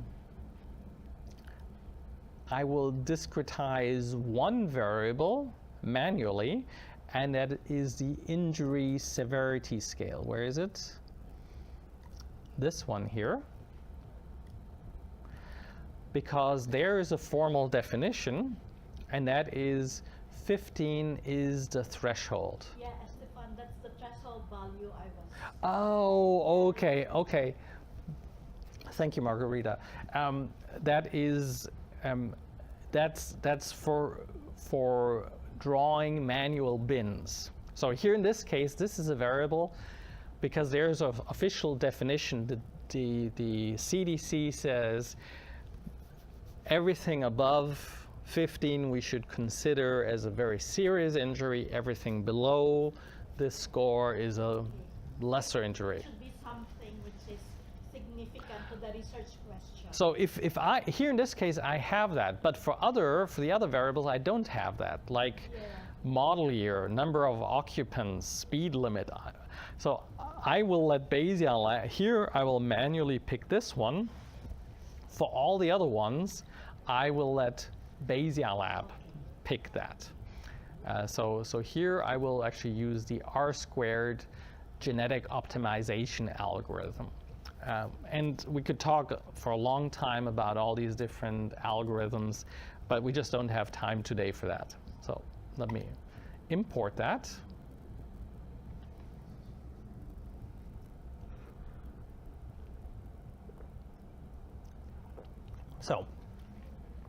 So here we have all our variables now, and I will associate a dictionary again with the long names and with the state names.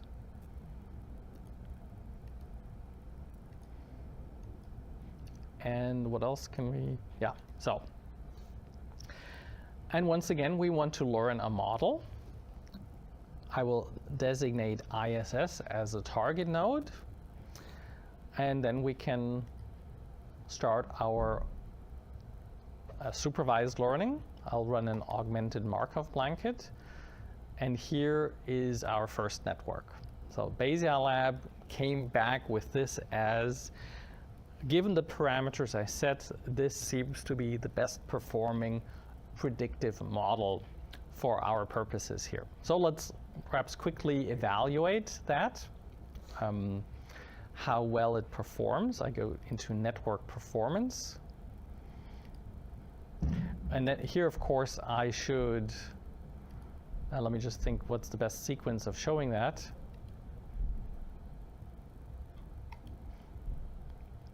Actually, hold on.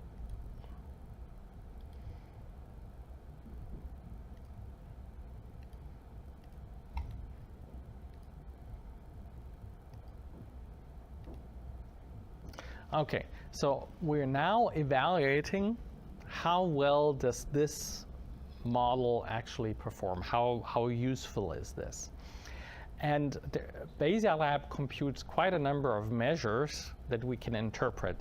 And depending on what the use case is, you may want to use like the the root mean squared error, or the calibration index, or the Gini index even, and so on. My focus here goes straight to the occurrence matrix, or the confusion matrix. And let me switch to that, to the precision tab, and I can now select my acceptance threshold, which basically says at what level of probability should I assign the target value. And here, let me just pick a value here, and we'll talk later about what that optimal level should be. So, but let's now look at this confusion matrix. Here across the top, these are the true values, and these are the predicted values. So this means that of the truly serious cases, this model recognized or identified 75% correctly. And for the truly not serious cases, it identified 84% correct. So you'd say, well, that's not bad. That's perhaps a useful model. It can actually differentiate nicely. It can classify pretty nicely. Even though it's not perfect, perhaps it is useful. But as it turns out, no, this is not useful at all, because given the sheer number of non-serious cases, if we now switch to the reliability tab, this now says that of all the people who are declared seriously injured, only 14 or 15% actually are.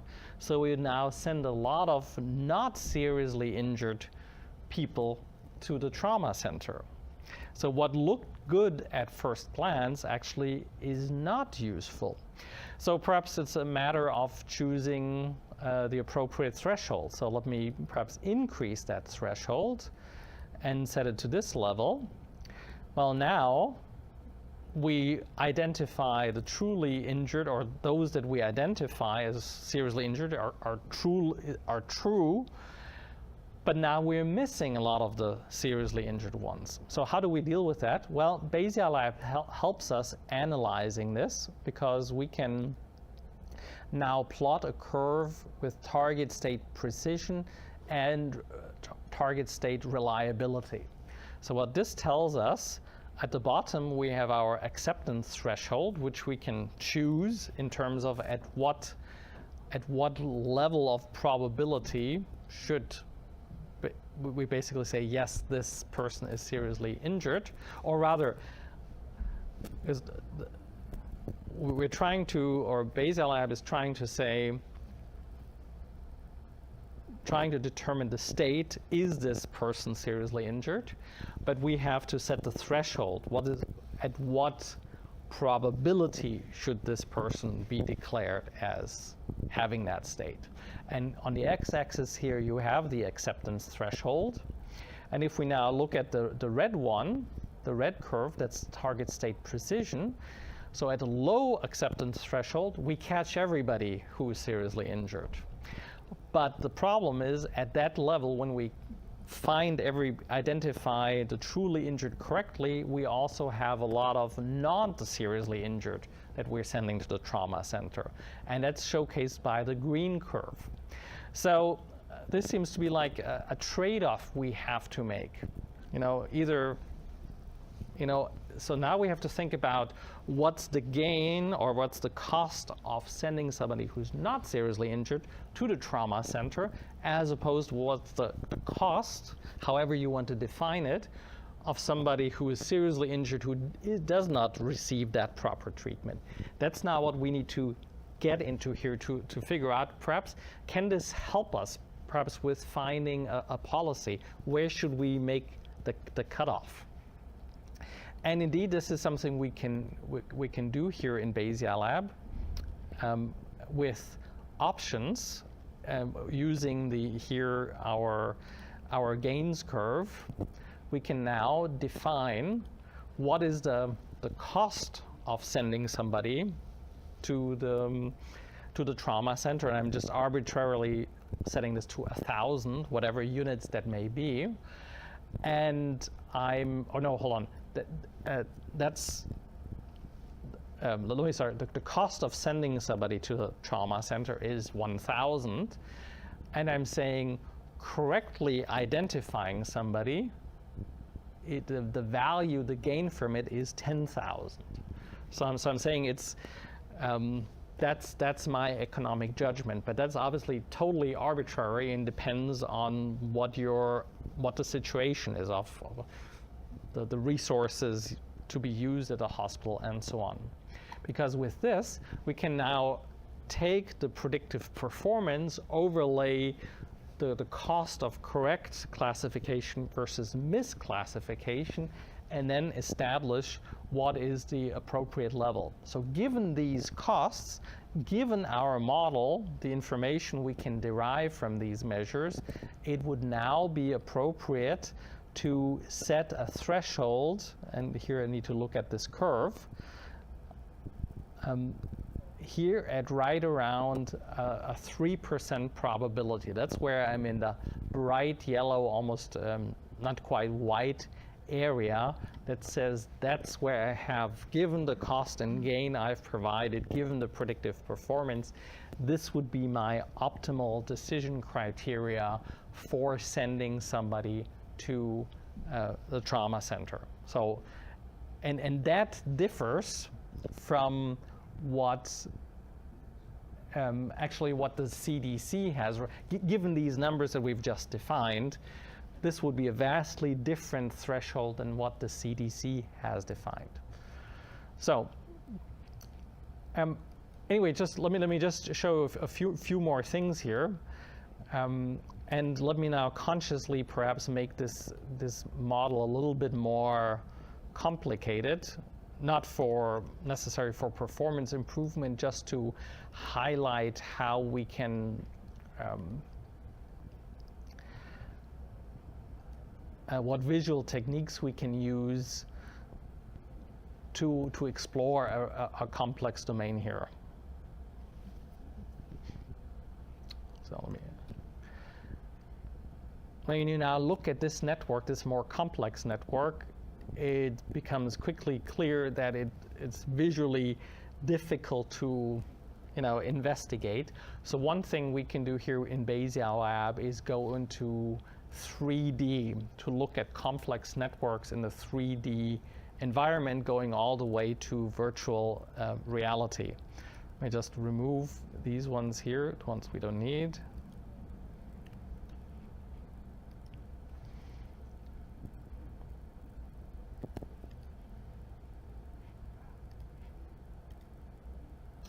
This is supervised learning. This is still supervised learning, yep. Oops.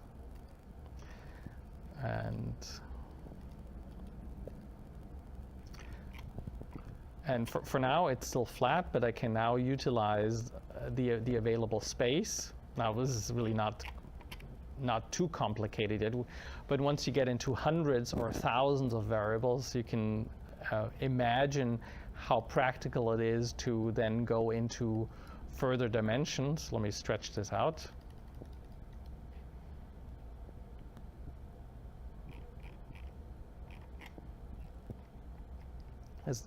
Now if you have a huge number of variables, you can really explore this in 3 dimensions and gain an understanding.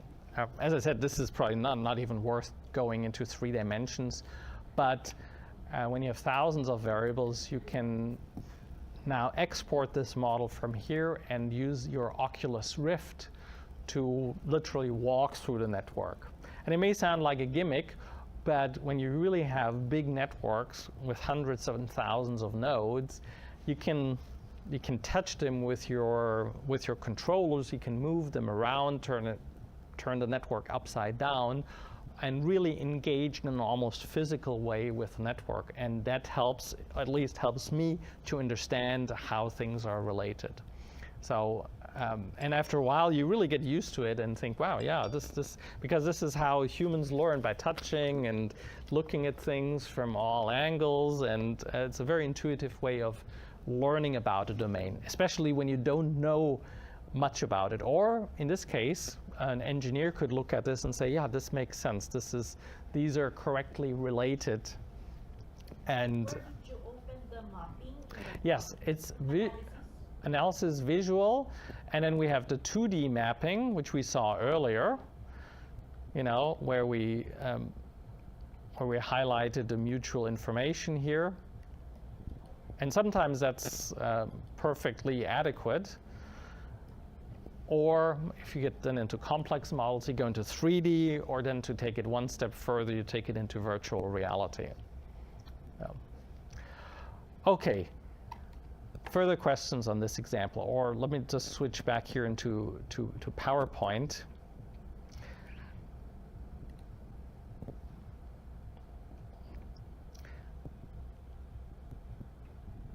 Yeah, well,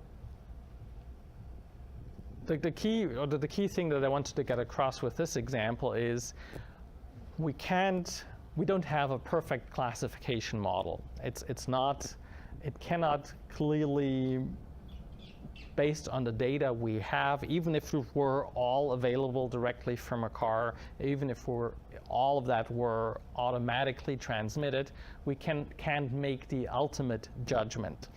But what perhaps you could do with this model, there are certain indicators that would perhaps allow the dispatcher, or perhaps the car itself, to say, well, this was so bad for sure that this is definitely a trauma case. So we could rule in certain cases.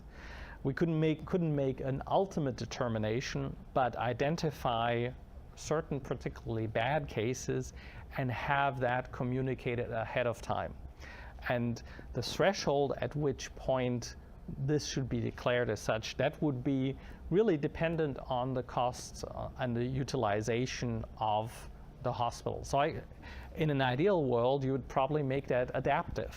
So when you have a full trauma center, then the cost of bringing somebody in is higher as opposed to when you have everybody on staff anyway on a Saturday night. Everybody's there, everybody's waiting. Then you might perhaps lower that threshold for sending people to the trauma center. So you can basically set the decision threshold as per your resource utilization requirements. And that's what we developed with this model. Questions? Oh, yes. So does the model keep learning as you get more information? Yes, absolutely. We could do that. Here in this case, we haven't done that. We simply have taken 20,000 crash data points, learned from it, and then used the model for prediction. But certainly we could update this model every day, every week, however your new data is coming in. But you have to be, do that yourself. It's not, or you set the model to. No, you could also automate that. Okay. We have an API, and with that API, you could if you have streaming real-time data, you could bring that in and basically continuously update the model. Now the question is it worth it? Does it, every minute you relearn the model? But it depends on the amount of data you have, and rather the amount of data you already have versus the amount of data that's coming in, and what you expect. If you are in a dynamic situation where things are changing, where the structure of the model might change given the new observations that are coming in. Can the model tell you, for example, when it needs to relearn? So suppose that a confusion matrix, actually release classification. The model would tell you what has changed. It would tell, it can continuously tell you how much its fit is changing, and also it can tell you how its structure is changing. And sometimes that's very interesting. because you might be interested in, are there structural changes? Like if you look at economic data before the recession and after the recession, are there structural changes? Is the world now working differently than it did before? Yeah. Why did you use supervised and not unsupervised? Well, here in this case, our focus very much is on figuring out the probability of injury, as opposed to learning the relationships between all variables. That would be an interesting exploratory, question, and it could be easily enough done. I could, now I discarded all the other variables here, but I could just perform unsupervised learning. Let's do this one here, for instance. And then this is not related to the target node. It's just trying to discover relationships between all possible nodes. Yeah. So when you are more of exploring the relationship, you can opt for unsupervised. Yes, absolutely. If you just want to perform pure knowledge discovery, what's happening is in this domain, then unsupervised would be appropriate. Yeah. Any more questions? Is there a technical support when you are doing while you are in the BayesiaLab platform and you encountered you're stuck on something, is there a... Yes, we have technical support. It's available via chat, by telephone, and the easiest is usually email. Yeah. And then we can set up a chat or a web meeting to help you. Okay, now I'm really running behind schedule, so let me keep moving here. A provocative title, Are Tests Overrated?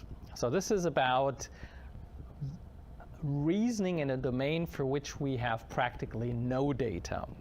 And this is about, so we're now going really into the causal space. And let me move forward here. So, and I came across this.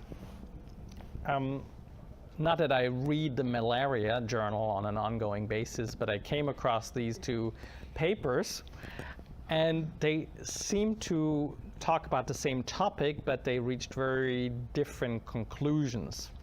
And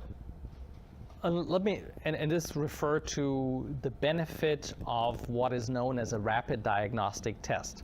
Let me give you a little bit of background. Infectious diseases are still a big problem in sub-Saharan Africa, and a lot of children die every year. A large portion are dying of bacterial pneumonia, but there are also a lot of deaths, 250,000, due to malaria. Now, what's really sad about this is that treatments, very economical treatments, are available. So all these diseases could be very simply treated. But beyond the availability of the treatment, one big issue is the diagnosis, because both, for instance, bacterial pneumonia and malaria have very similar symptoms, and the diagnostic tools available at rural clinics are very limited. It's mostly a thermometer. They basically see, does the patient have a fever or not have a fever? That's about as far as their diagnostic technology goes. Of course, in the developed world, we use chest X-ray as the principal use, or the principal method for detecting pneumonia, and microscopic analysis in the case of malaria. But yes, that's not available. Now, in the past, the World Health Organization has recommended the following process. They said, if a patient has a fever, just presume that it is malaria and treat this patient for malaria. Not surprisingly, people were treated for malaria that did not have malaria. So you had an over-treatment of malaria and an under-treatment of other diseases that had similar symptoms, such as pneumonia. So there was a great innovation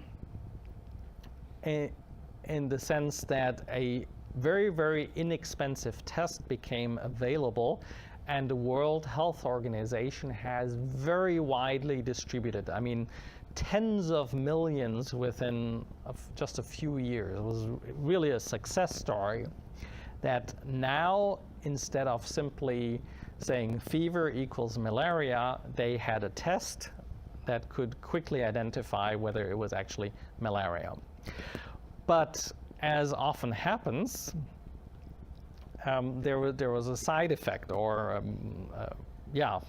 it's not, even though it was hailed as a success story, problems emerged, and that is because patients were tested for malaria, and that perhaps that test came out negative, then doctors or nurses inferred, well, then it must be a bacterial infection. So in a way, they traded the overtreatment of malaria for an overtreatment of bacterial infection. So it, that was the big problem. So yeah, so overtreatment of malaria versus overuse of antibiotics. And why did this happen? Well, because of the reasoning at the very beginning. I said people are not very good about reasoning from effect back to the cause. Human reasoning is flawed.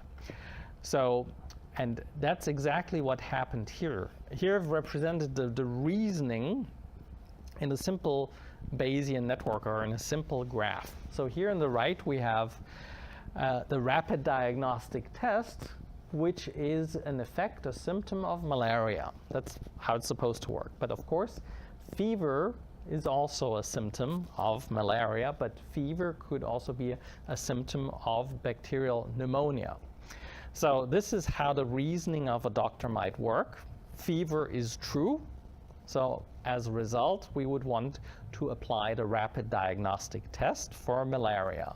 Now, if that comes back negative, then the reasoning goes, well, if the test is negative, the probability of malaria goes down, is less probable. And for that reason, given that the patient still has a fever, the probability of bacterial pneumonia must inevitably go up. That the chain of reasoning is not wrong. The problem is the probabilities we can't do intuitively correct in our heads, because we'd have to apply Bayes' rule multiple times, and even with a large notepad of paper, I couldn't do that manually. It's difficult. So basically, if the test comes negative, they don't treat for malaria and then treat for pneumonia, and that maybe led to this big current problem. So now, and the reasoning and how you should technically reason correctly very much depends on so many factors, such as the sensitivity, specificity of the test, the prevalence of pneumonia and malaria. So it really is a fairly complicated calculation that with a Bayesian network, obviously you could instantly perform, but without such a tool, you can't. So, of course, I'm not proposing that we deploy Bayesian networks to sub-Saharan Africa, but rather, perhaps what we can do is, can we compute the ideal policy that we should communicate, given all the imperfections that exist in reasoning and in measurement and in diagnostic reliability and so on, taking into account basically everything that can go wrong, that will go wrong. What should we recommend, so that we're not recommending in the vacuum of, from here where everything is perfect, but rather taking into account the deficiencies in the process. So more specifically, what I want to propose now, well, if there were now also a test for pneumonia, and there is kind of a thing like that. There is the C-reactive protein test, which could be used for pneumonia. It's kind of a general test for inflammation, I believe. And so nobody has actually proposed to use it, but it could be in theory. And so bear with me as I'm going through this thought experiment. So if we had a test for malaria, which exists, and if we used also a new test for pneumonia, what should we do? How should we deploy those? Should we actually use them to determine our treatment, or should we perhaps go back to what the World Health Organization did in the past, just saying, okay, you have a fever, we treat you for this.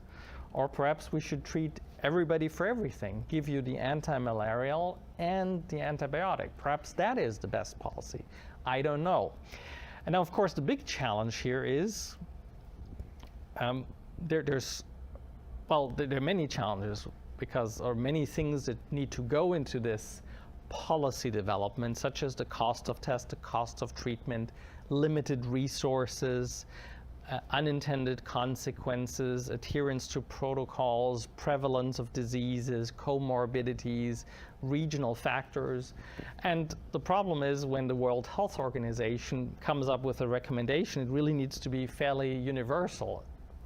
Basically, like, this is for all the tropical regions. This is the standard guideline.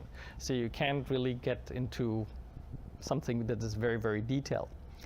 Now, of course, if we had data from all areas, then perhaps we could very easily arrive at an optimal policy. But what we need to realize, for many of these places that we're talking about for which we want to develop a policy, there's no data available.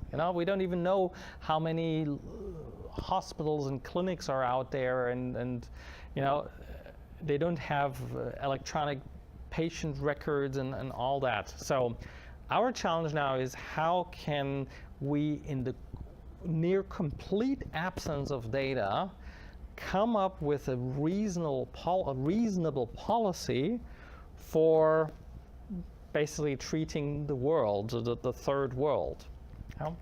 So Bayesian networks we will use, of course, but as opposed to the previous examples, now we will reason exclusively on theoretical grounds. We have no data. We will just have to put together our thinking, our domain knowledge from, epidemiologists, doctors, how they think this world works. So this is the proposed approach we're going to take. We want to start off with encoding our knowledge about the relationship of tests, diseases, prevalence, how that works. And some of it, we can take from a textbook. Others we can obtain from, clinical trials. We can piece together how, the sensitivity and the specificity of the rapid diagnostic test. Those are available, more or less. But there are many things that are not measurable, and there perhaps we need to query the doctors that went there on an aid trip to countries and see, well, how does it work? How is this implemented in practice? So here, instead of relying on data, what we will do, we will elicit from experts, from domain experts, from people who have experience, saying, hey, what do you think? How does that work? What's the probability of success given that we do this and that, and how do these things interact? So now we will query the domain knowledge of stakeholders as opposed to learning a network from data. Then we will look at the cost of certain actions, cost of tests, cost of treatments, and encode that too. And then at the very end, once we have encoded our knowledge of how the world works, then, and we've encoded it all as a Bayesian network, then we can let the computer do the fairly difficult task of optimizing that. How can we now, given everything we've put in, all these considerations that none of us can simultaneously keep in our head, what would be the ideal policy? The key point here is that we want to distinguish that, make that very, very separate steps, and make the value judgment a very separate step from encoding how the world works. Because that's what often goes wrong in policy discussions, that we're throwing together our assessments, the costs, the uncertainty of modeling. It all gets mixed up and leads to confusion and often bad decisions. So now for the first two elements here, for the knowledge elicitation and the quantification, we have a special tool called the Bayesian Expert Knowledge Elicitation Environment, for short, BKE. And this is the way it goes. I'm just now rushing through it a little bit because we're really running behind schedule. This is how it works. So whereas in the previous cases, we just learned models from data, here now we start with domain knowledge. We'll just say, okay, what variables play into the system? What is related? How does this work? And in practice, this works with a facilitator and a group of experts. They'd sit around a table and brainstorm, and with that arrive at a qualitative network. And so here I'm presenting you what the finished network would look like of this particular domain. So we have now established a relationship between malaria prevalence, the Plasmodium parasite, actually outbreak of malaria, the diagnostic test, the treatment, and so on. So basically on the right side, we have the malaria-related properties, and then on the left side, we have bacterial pneumonia and how that interacts with tests and treatments and so on. So, but that's just a qualitative structure right now. Here, these diamonds, they reflect the cost. They tell us what is the cost of, or there we can say this is how much the test costs, this is how much the treatment costs. And of course, we perhaps also have to put an economic cost on the value of a life. You know, what is the benefit to the society that this child survives, or this person survives, or recovers, and somebody has to make a tough call on, well, this is the value that we put on this outcome, you know, and this is how much we can afford to spend. So anyway, obviously you get into a lot of ethical questions, and that's obviously beyond the scope of what we're doing here. We simply say experts need to provide their assessment of these dynamics. Yeah? But when it comes to the quantitative part, if we did that in an open forum, that becomes often challenging, because by observing group dynamics. Because you may have perhaps the most senior person in the group, you know, he's a professor, he's an epidemiologist, and like a more junior faculty member may not dare to object. Or you may have sort of like group thinking, or all kinds of bad group dynamics could happen.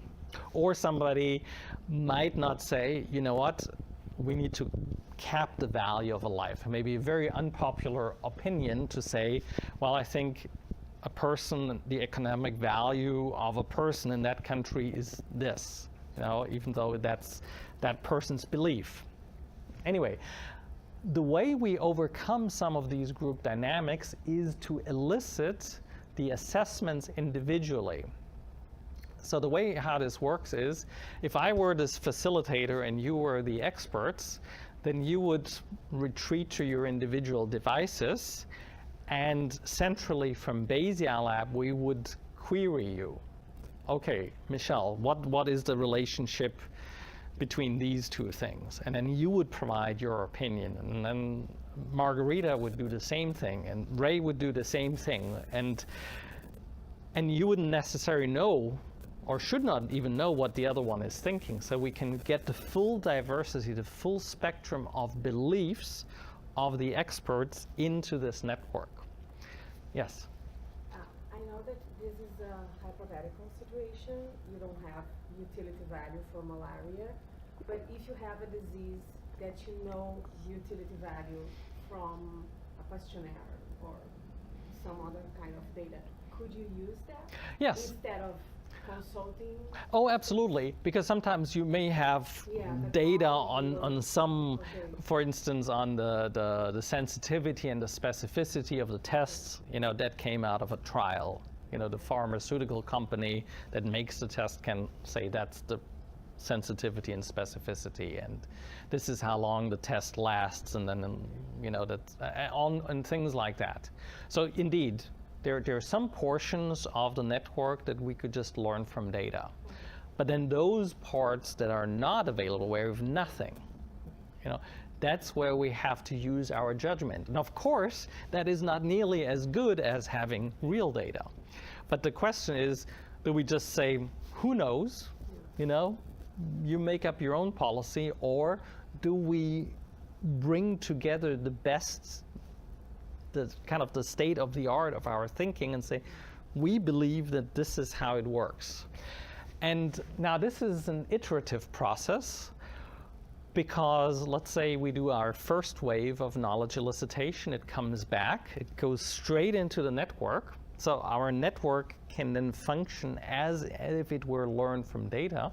We can simulate with it, and we can play back, okay, this is how it works now. Given everything you've provided, is this the dynamic? And I may see perhaps that, Ray's opinion is in complete conflict to David's.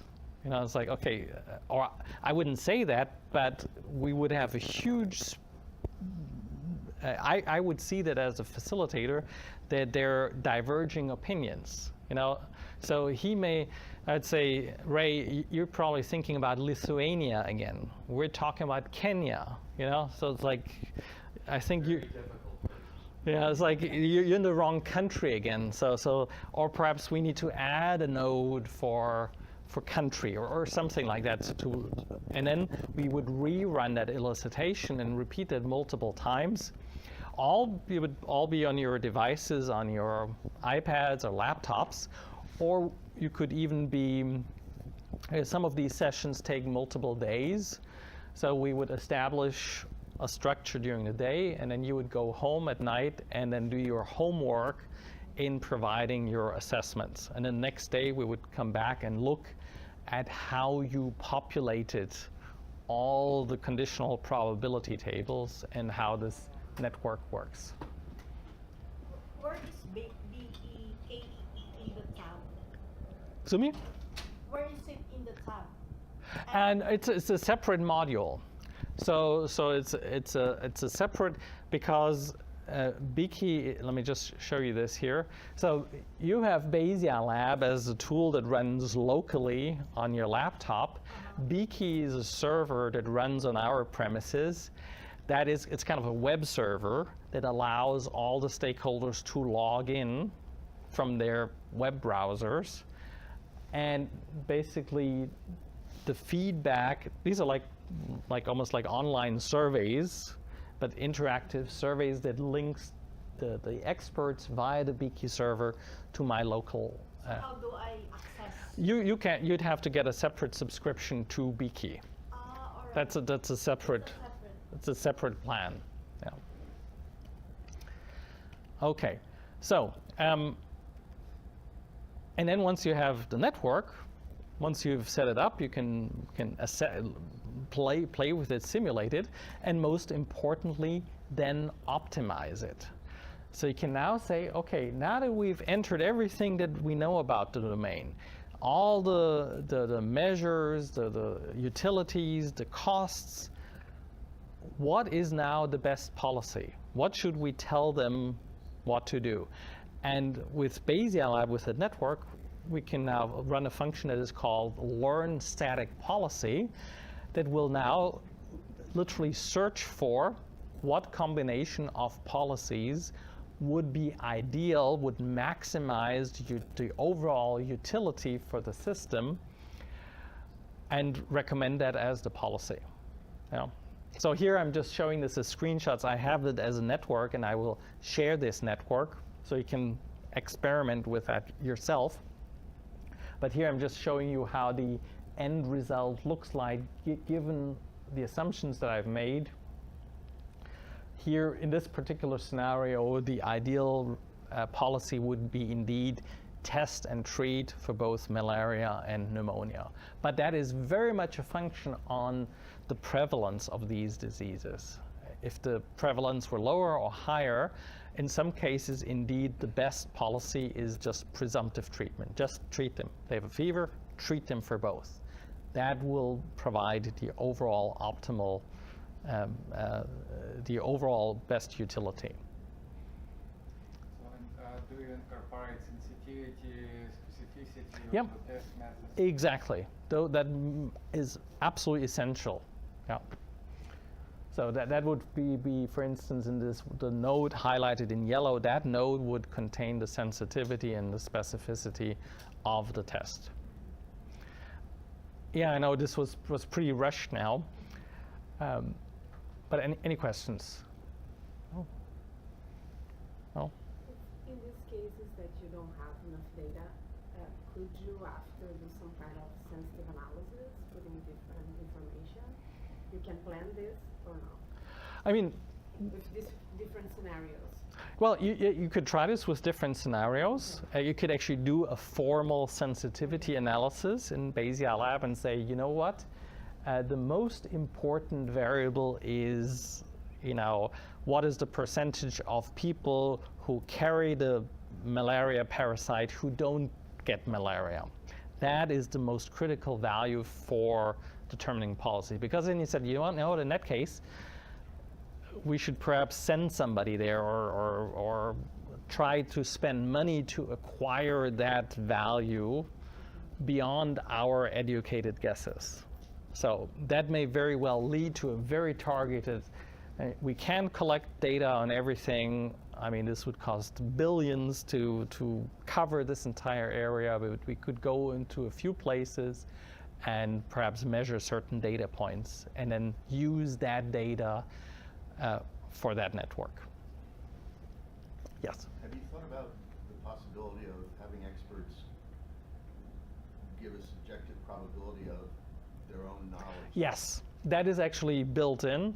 So as you provide your assessment, you can also say, provide your subjective. This, I have no idea. That's an area, I don't even know what that means. And then you said very, very low, as opposed to if you're epidemiologist, like, yeah, I did my PhD on this one, so I'm like, that part I know. And that's really important because these things are complex and nobody understands the whole system, but you may have different areas of expertise that that one should leverage. One more question. Yeah. I know this is a simple example to teach us how it works, but I mean, what if there's another disease like viral pneumonia, or something like that?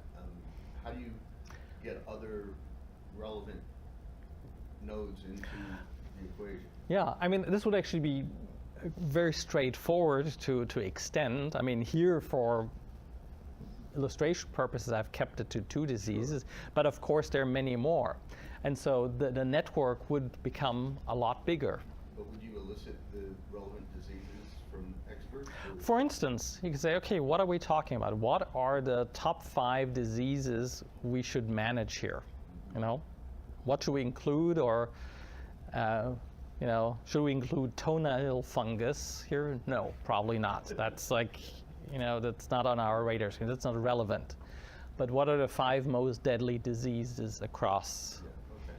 Well, Great. and then you would build. But of course, that is only as good as what we all believe. But the alternative is like, who knows? The alternative is just knowing nothing and flying totally blind. This is sort of the next step up. Yeah. Okay. I see it potentially and can be extended for real diagnostics, say in a hospital, right? Yeah. Do you have any examples how it was used not only for malaria but for some other applications? Yeah, I mean, in most cases, it's actually a combination of expert driven data and actual obtained data.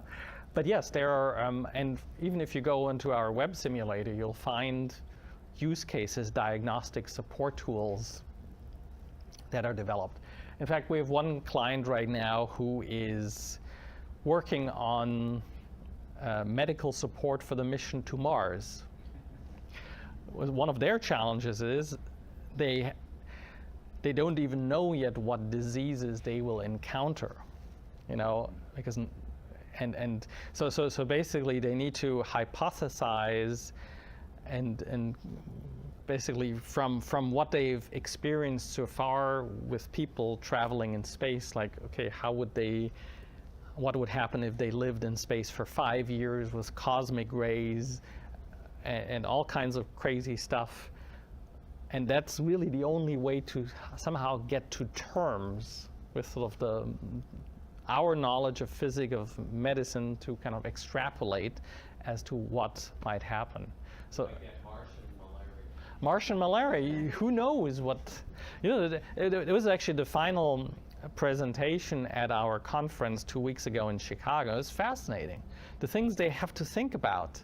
And it seems like that is the single biggest issue for a mission to Mars is medical support. How do you deal with medical conditions that arise on a 5-year trip, you know, without doctors, you know, because you have to have a completely autonomous medical support system, because you can't even communicate because the lag. It takes like 45 minutes for a message to, you know, if I say hello, you hear that 45 minutes later. So you can't really do a telemedicine type interview with your patient. So all kinds of really interesting things. So, okay, we have about 17 minutes left, and I'm sure everybody's anxious about their way home, as you should be. So let me try to take you through the essential points of this example. Is the snow sticking to the ground? Yeah, it doesn't look so bad. Oh, it doesn't look so bad. Okay. So, and coming back to the very beginning of, you know, what works, we need to remember it is a causal question. And in certain environments, we can very easily, or not easily, but we can establish that. We can establish the effectiveness of a drug through experiments, clinical trials. That's really the gold standard for establishing causality. But so the real world efficacy of something is much more difficult to establish because we have to rely on non-experimental data. We have to rely on observational studies, and typically observational studies only give us correlation.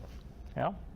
So, and we all know, we've heard this 1,000 times, correlation does not equal causation. I showed portions of my presentation to my 18-year-old daughter yesterday, who's taking a statistics class in high school, and she said, yeah, I know that already. This is like, yeah, but the problem is we've so absorbed that we're almost dismissing it. And statisticians for a long time have just said, unless you have an experiment, I'm not even going to talk to you about causality. Here's the first quote from Dr. Terence Speed, who was the director of the American Biometric Society, who said, considerations of non-experimental causality should be treated as they always have been treated in statistics, preferably not at all. So basically, there you are. You don't have an experiment. We're not touching it, you know?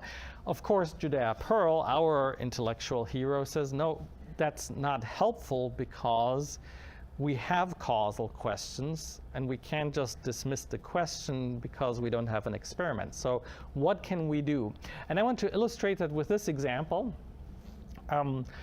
I drive to eastern Tennessee quite a bit, and there's always this billboard that I see when I drive by. It's about the Books from Birth Foundation. And when my kids were little, we had actually signed them up. It's a book program in Tennessee that basically sends a book every month to each child. Different, age-appropriate books.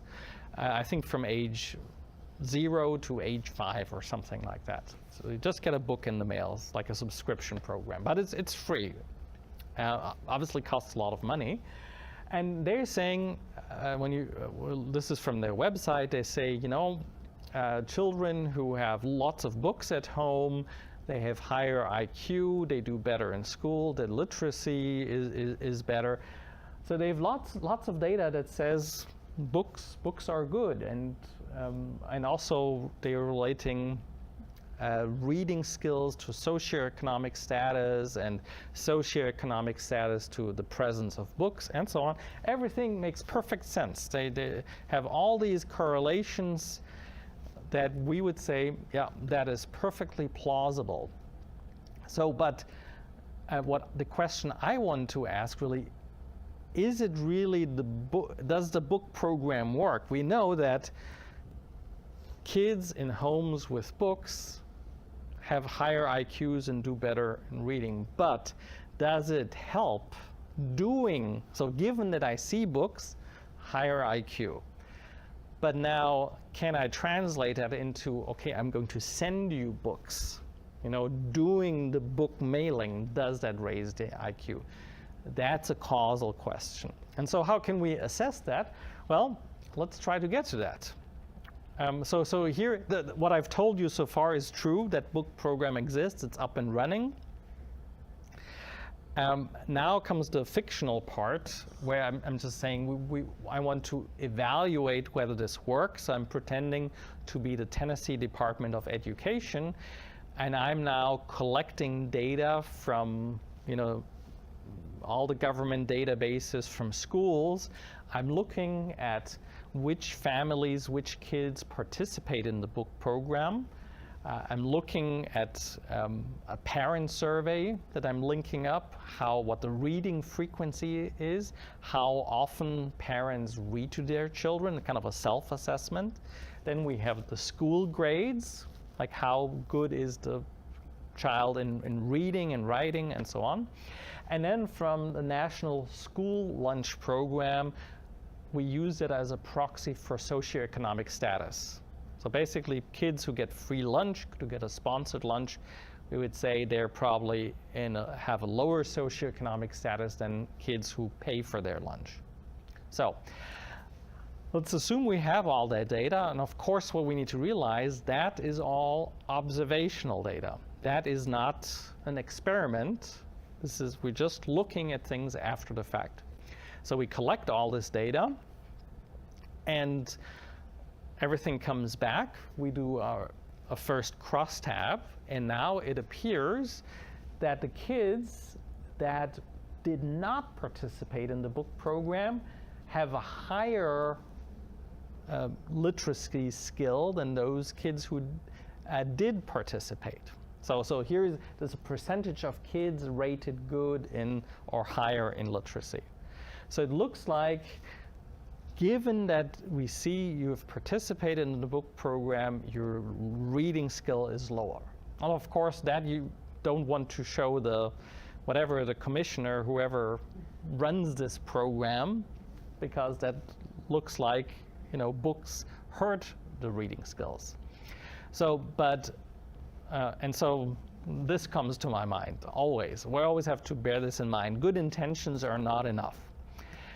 But now, before we show the results to the boss, we run further crosstabs. We slice and dice until we see something we like, and that we present. So we're now stratifying by socioeconomic status, and now within the lower socioeconomic status, reading goes up, and as well as in the higher socioeconomic status. So in both subgroups, reading skills improve.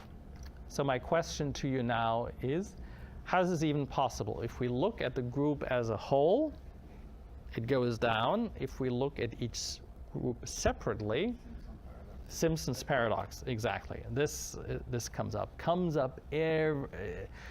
you probably believe how often it comes up in the real world. It's really, really scary. But this is kind of a double Simpson's paradox because it keeps going.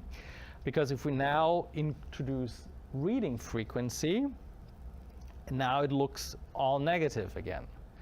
And if we introduce, if we now stratify by reading frequency and socioeconomic status, now the effect seems to be 0. So now the question is, well, which one is it? You know? It depends on what you are as a politician. Exactly. As the politician chooses now what story to tell. That, you know, that's the truth, isn't it? That's it. We research until we find the story we like. Now, the problem is now that happens a lot. I used to work in the corporate world for many years. The boss who thinks he's really smart says, "Oh, let's look at the data. Let's look at the data." Well, gee, we have all the data. This is all the data there is. So that is not the answer. That is absolutely, the data will not give us an answer here. So again, what we need to bear in mind is we need to distinguish between given that we see. That's very easy to do. And all the 4 models, the 4 tables we looked at, they're 4 valid models given that I see. They give us correct answers. But what we need is given that I do. So our challenge now is how do we get from given that I see to given that I do? We need to make this, but the problem is we can't do that with data. So that's why I keep saying the fallacy of data-driven decisions. More data, clever statistical techniques will not give us the answer here. So what do we need instead? We need a story. That's what we need. We need theory, a theoretical story that basically tells us how that data came into existence. That's what we need. But of course, that story that comes from our thinking, our beliefs, and therefore is potentially wrong. Our assumptions can be wrong, but that's what we need. But now the nice thing is we can do that within the framework of Bayesian networks. We can now take our theoretical understanding, we can take the data and bring that all together.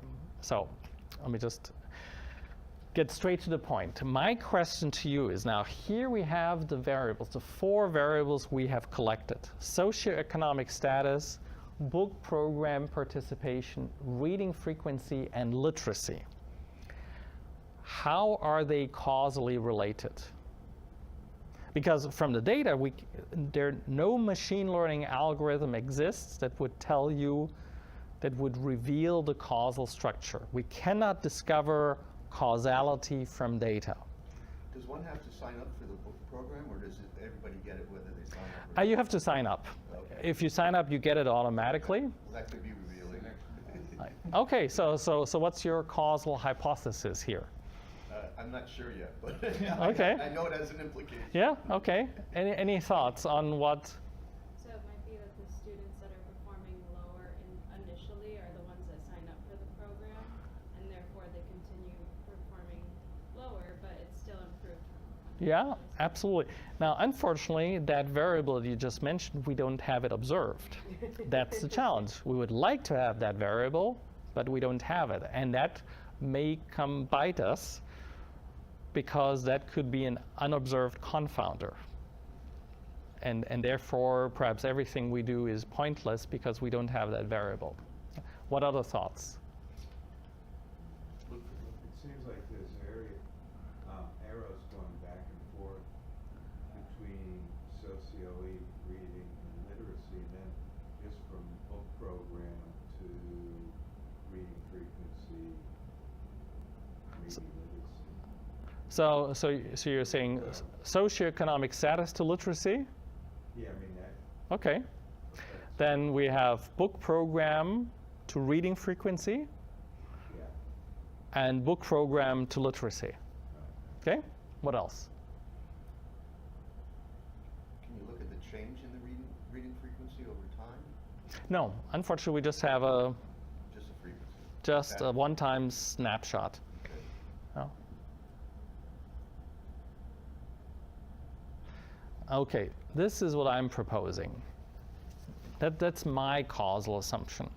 So I'm saying socioeconomic status has an influence on book program participation. Perhaps if I'm wealthy, I don't need just some random books to be sent to me. I'll get the books that I want for my children. Perhaps a hypothesis. And I'm saying perhaps socioeconomic status affects reading frequency. I don't have to say how strong it is, whether it's positive or negative. I'm just saying there is a potential causal relationship. Socioeconomic status and literacy. Book program and literacy would hope that there is something. And I would argue that book program participation influences reading frequency, and reading frequency affects literacy. So that's my hypothesis. But as we will see later, that's by no means the only possible hypothesis. So literacy can affect reading frequency. If you cannot read, you... Well, the reading frequency is like the parents reading. So we use, but yeah, perhaps, parents may not read. Who knows? So these are all fair questions, and in some domains it's easier to answer that, and the more I think about this problem, the more difficult it is. But let's assume we have this model now. Now we can take our data, we can simply populate this network with the data we've collected. We can populate this graph, and with that it becomes a Bayesian network. And once we have the Bayesian network, now we can try out and test out all things we're interested in. Now we have a model of the world and say, this is how the world works. And now what we're going to do is we're going to simulate. We're now simulating an intervention. Okay, let's make everybody read books instead of letting people self-select to sign up for the book program. Now we'll say, because this model says these are all the causal relationships. They exist independently of each other. So they hold regardless of what other relationships are like. So I can now take this and simulate an intervention.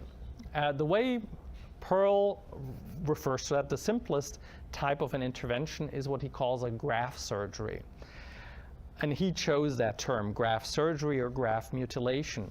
Basically what he says is the node or the variable in which I want to intervene for simulation purposes for intervention now are no longer dependent on any other variables, but rather I'm under control. I do that, I simulate on and off. And in a Bayesian network, I can simply do that, or with BayesiaLab, we can simply do that, turn it on and off, and compare the effects. And there are actually a number of ways. Let me just very quickly show this to you, how this looks in practice.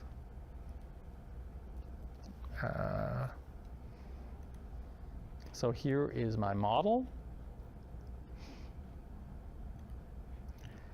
And let me just also show you how we can showcase this slightly differently. We can also put the monitors directly onto, oh no, this doesn't have any data.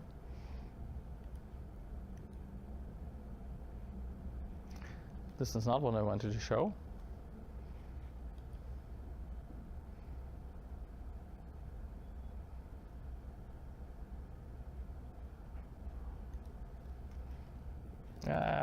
What am I doing? Here we go. Sorry, I was not in the correct mode. So here we now, what I just wanted to show, and this is a new feature of BayesiaLab. BayesiaLab 8, you can show the monitors directly on top of the nodes as opposed to always having them separately here in the panel on the right.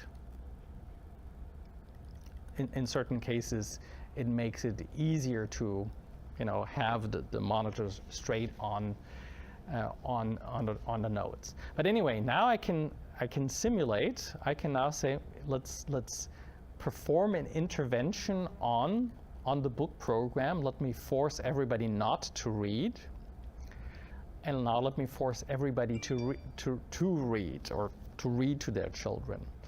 And now we can compare these two outcomes. The variable, the monitor of interest, is literacy here. I'm toggling back and forth between those two, and I can see how the true effect of this program now is that there is actually a slight improvement. Given the causal assumptions that we've made, given the data we've collected, we can now simulate the effect of an intervention, given that we do. So this here turns out to be positive. But that very much depends on, hold on. Let me just turn these off again so we can better see that. That very much depends on the causal structure. So given this causal structure, we have a positive effect. But for instance, if somebody argued, you know what, actually it's the reading frequency that causes the book program participation. You know, if I'm not reading, I don't care about, I'm not even going to sign up. But if I'm a frequent reader and I'm going through books and going to the library all the time, you know, then as a parent, I'd say, yeah, the more books, the better. So that is my causal model now. And let's now simulate the effect. So let me just rearrange these nodes here a little bit. So here we have the book program, literacy at the bottom, going from no to yes, and we have no change whatsoever.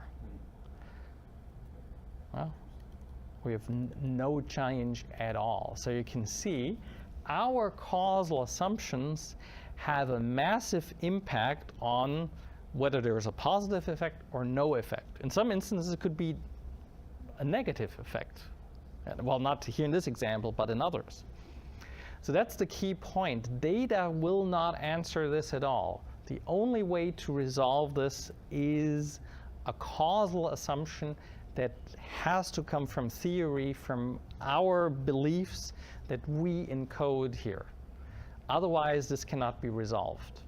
And then everything we say when we claim there is an effect, it's given these assumptions and given that there are no unobserved confounders. Because somebody might argue, you know, age, ethnicity, you know, location, where they live, all these things play into it. And we have not measured them. We could perhaps measure them, but we have not. And therefore, this is only valid, the assessment is only valid based on what we have explicitly stated here. And the problem is, we can also not prove that ethnicity does not play a role, or, you know, hair color does not play a role. Of course, I would say hair color is an absurd measure that really shouldn't play into this, but there's no way to statistically, or there's no test that would prove that hair color or shoe size does not play a role here. It's only through assumptions we can say, well, we really don't need these variables. No? Okay, back to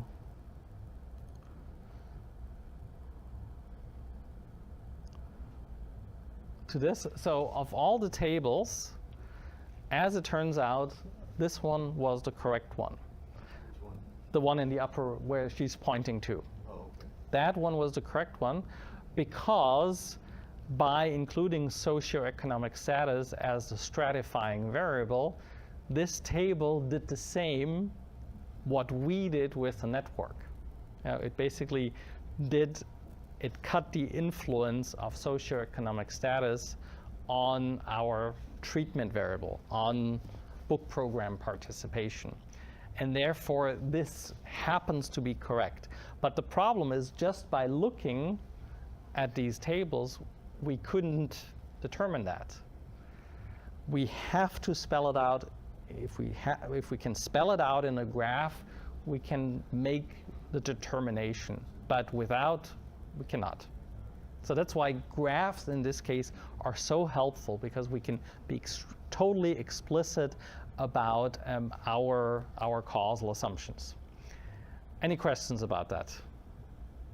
I know this was really rushed, but you'll find in our webinars many similar examples, and in our book, because that's such an important recurring theme, trying to arrive at causal inference from observational data.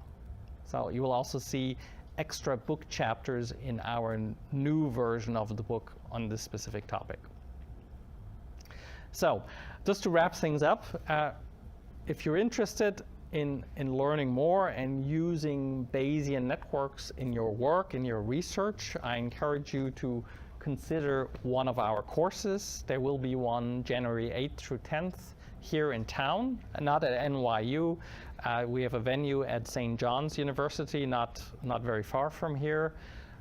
Ray has already taken a course with us, so you can pick his brain. No, you haven't? I have. Yeah. The introductory. Oh, so he would be a good resource to quiz on what these courses are like. I know Wolf is considering the course in New York City. We're basically every month we're somewhere in the world with a course, with a course like that. Everything you've seen today, I encourage you to try out yourself. There is a full evaluation version of BayesiaLab. You just have to fill out an online form, and that will